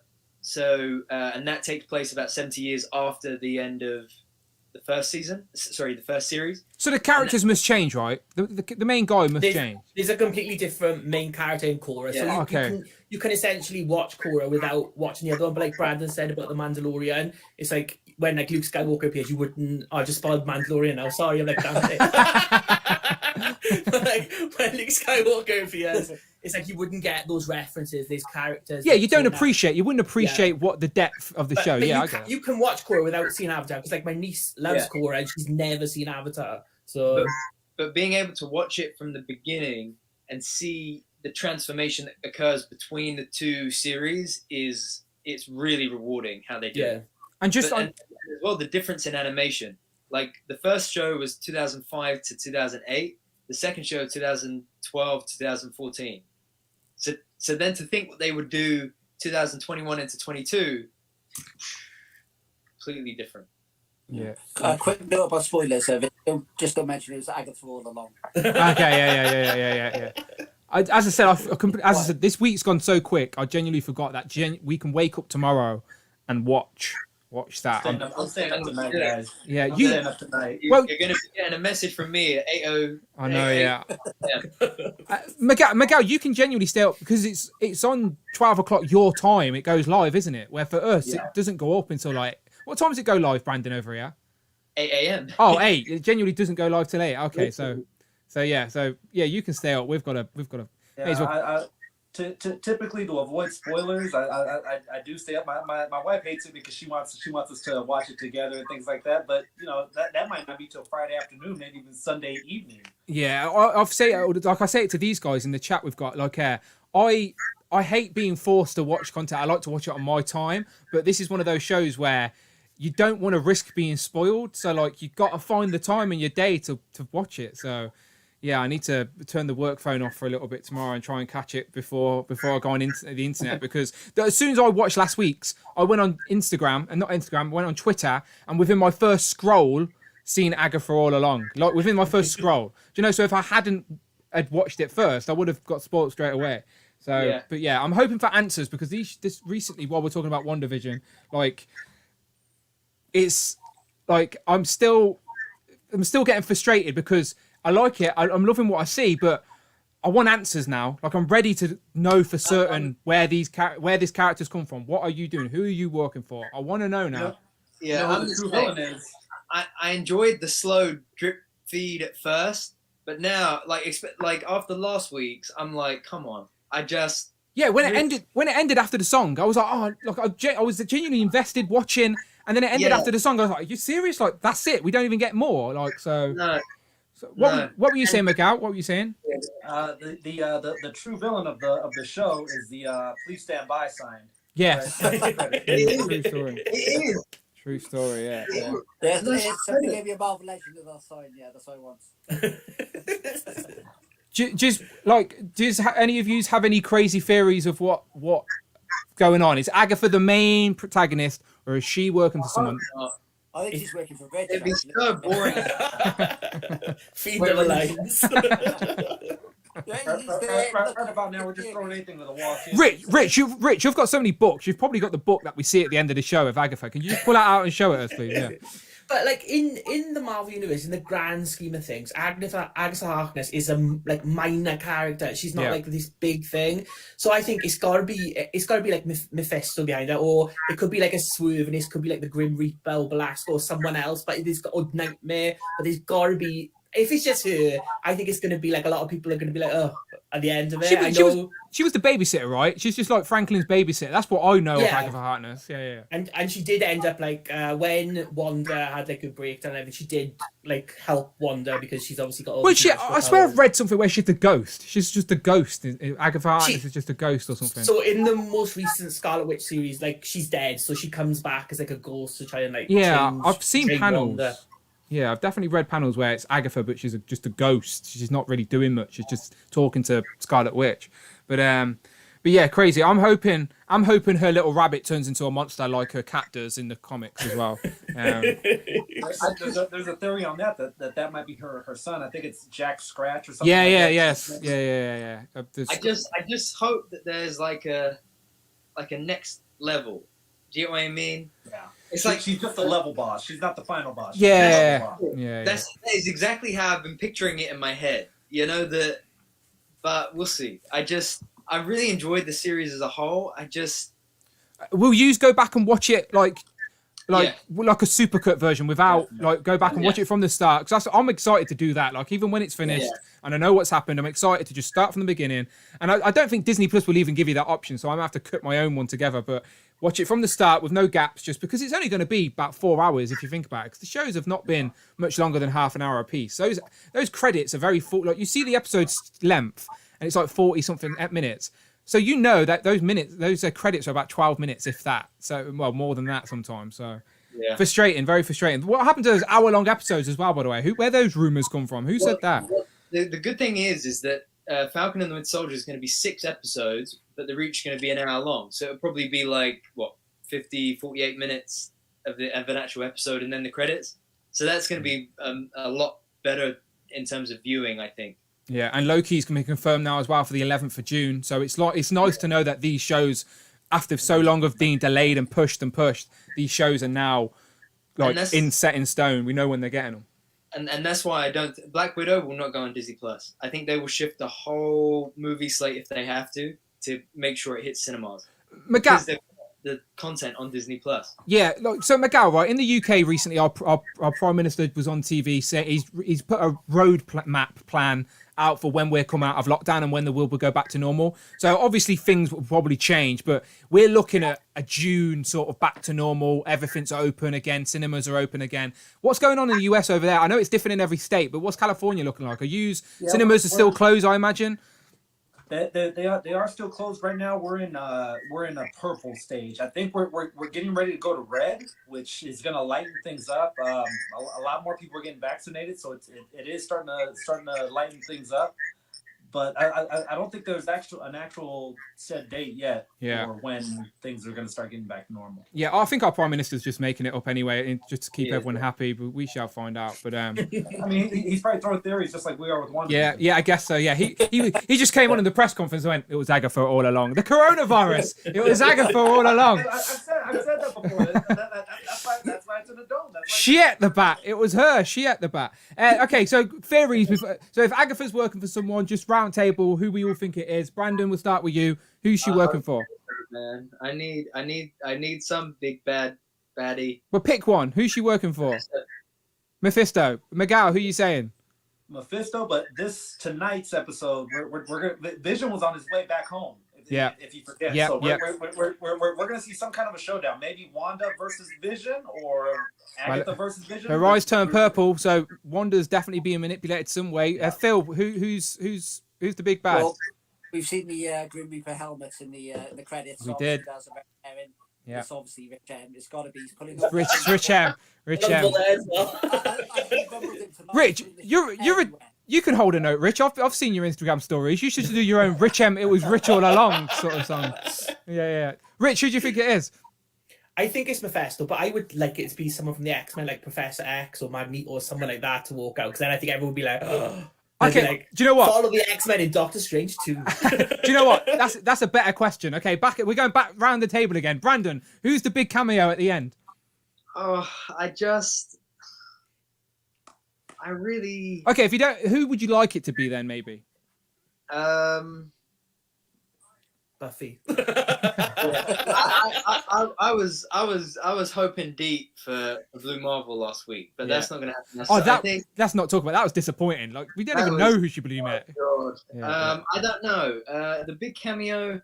I really think we will see Doctor Strange at some point. Yeah. I don't see how we won't, even if it's a post-credit scene. Strange is the big cameo. It's got to be in it, but it's fun to speculate. Bettany said it. The big cameo isn't Doctor Strange. He didn't say Doctor Strange wasn't in it. No, he didn't say it wasn't Doctor Strange. He said it's someone he hasn't worked with before. Yeah, so I mean, I think the whole. I saw a lot of people saying it could be Patrick Stewart, but I just. When has Vision interacted with Doctor Strange within the MCU? I don't think he has. Exactly. So he's him saying, "I've never worked. I've been looking forward to work with this person. I've not worked with him before." He said lifelong as well. Well, lifelong's a bit different. I think Paul Bettany's been around longer than Benedict Cumberbatch, if I'm not wrong. But that maybe points at Ian McKellen, maybe. Yeah, Ian McKellen or Patrick Stewart. So, Miguel, who you think? Yeah. The fan of me wants to say a Michael Fassbender, but I'm going to go with Cumberbatch as a safe bet. Yeah. Phil, what you saying? I'd love to see a Magneto. I got my Magneto here, Secret Wars. Dupe, or maybe even Howard the Duck. Dupe. Howard the Duck. Imagine Howard the Duck with that big purple book at the end going, "Yes, Agatha." Do as I'm told. Dupe. That's funny. We'll see Dupe in a Ryan Reynolds film eventually. It's going to happen. We need a new Marvel Legends Dupe, by the way. Indeed. Next week's stream is which Dupe would you like? Rich, get on the Dupe pictures. I'm joking. Rich, who do you think the cameo is? One of the X-Men. I think like Magneto or Professor X. That's what I'm going with. So, they basically have teased us with multiverse with Peter as Quicksilver, but we know he's not Quicksilver so we don't know his story yet. So I'm hoping we find that out. So you think it'll be? I don't think it'll be X-Men. I think it's just very clever casting. Like I've said this theory before, but I think that Marvel have just obviously cast. What's the actor's name? What's his name? Anyone know? Evan Peters. Yeah, Evan Peters. Yeah, so I think Marvel have cast Evan Peters to play this role within the MCU, so that people like us who are in the know and know of him in the other universe go, "Oh, it's multiverse," but really it's just clever casting. Because do you think Marvel are going to want people that have never seen anything else to enjoy this show? So why would something that big be revealed with no context? I don't think X-Men. Because I don't think they started making WandaVision as well, and they started writing WandaVision and making it before Fox deal was confirmed, before it went through. Just think, they started filming this in 2019, and the deal wasn't done properly yet. So I don't think. No, I'm sure this started production last year. But I'm saying they're writing and concepts and stuff like that. It's like I don't know. Like I don't know. Again, everyone's got their own theory. I think it's Doctor Strange, and I don't know. I think they're going to save the X-Men stuff, but I could be wrong. We could see Michael Fassbender walk out. I don't think we'll see X-Men. I don't. Yeah, but I don't know if they're going to throw a curveball and we'll have Doctor Strange and someone else. Hugh Jackman could walk out as Wolverine. Who knows? That'd be amazing. They might have just shot different scenes just to throw off. Throw people off. And keep everything secret. The other thing is, after everybody was going crazy, is it Blue Marvel? Is it Reed Richards? I'm not putting another pie in the sky. I'm just jumping to the chat real quick. Jamie says it's Chris Evans as Johnny Storm. CJ says Magneto. Who said? Jamie says we need a new Marvel Legends Howard the Duck. It's going to be Christian Bale because he's in the new Thor movie. Prophet says it's Bruce Campbell. Bruce Campbell would be good. James Bruce says Paul Campbell, Bettany's little Evil Dead reference because of the book. Yeah, Phil's right. Jamie says as well, Paul Bettany has worked with Ian McKellen. I have to take his word for it because I don't know, but they're both British actors, so I'm sure there's some sort of BBC drama they've worked on or something that we're unaware of. The Bill, wasn't it? It's got to be the Bill. Yeah, well, was it Frodo? Well, we got Frodo and Doctor Strange in the BBC series that Americans probably haven't heard about. Have you heard of? You've seen? I've seen it. Yeah, you've seen Charlotte. Charlotte. Yeah, I guess the BBC's known about everywhere. But yeah, interesting. Again, you can tell I'm rambling because I don't know. I don't know. I want it to be. Don't get me wrong. I want it to be multiverse. I want it to be an X-Men. I want it to just officially confirm multiverse is a thing. Let's get into it. But I just think it's going to be Doctor Strange turning up at the end, going, "Wanda, don't do this," and then maybe Wanda goes through the multiverse because she's a Nexus being, ain't she? So she can jump through. And is this? Am I right in saying that, Rich? You'll know better than me. She can go through the multiverse and always be herself because she's not going to meet her counterpart, right? In House of M, it's because she's the one who changed the world. So they have been like in Age of Apocalypse. There was not Wanda and she died. So it's not that she can travel through it as such. It's just she's the one who alters it around her, so she knows that everything else has changed usually, type of thing. And they're called Nexus Being, and that was what advert from this week's show, wasn't it? Was Nexus that tablet? Yeah. Okay. I think that's where the show is headed. Is that I think in that last episode she's going to just lose her marble. Yeah. And that's where we'll see Strange come in. But we've seen the purple mist in her eyes at the end of this episode, so that could be them reminding us it's not really Scarlet Witch being crazy. She's being manipulated because they may not want Scarlet Witch to be the bad guy. So, but it would be interesting. But again, it's all fun. We shall find out in 2 weeks' time, people. 2 weeks' time, we will know the answers. Crazy. But anyway, let's wrap it up because we've just hit the 3 hour mark. So thank you very much. We've still got over 50 people here, which we appreciate because let's be honest, we're just having a chat now towards the end. But we appreciate everyone who's sticking with us. Honestly, thank you very much. So Miguel, where can the people find you online? The Wolfpack tour review right on this very same YouTube. Beautiful. We're going to be streaming the birthday episode too. The boys have a birthday this Saturday, so we're going to be streaming their birthday this Saturday. Beautiful. How old are they? Over 13. YouTube. Hey, yeah, Sam. Good answer. Phil, where can the people find you online?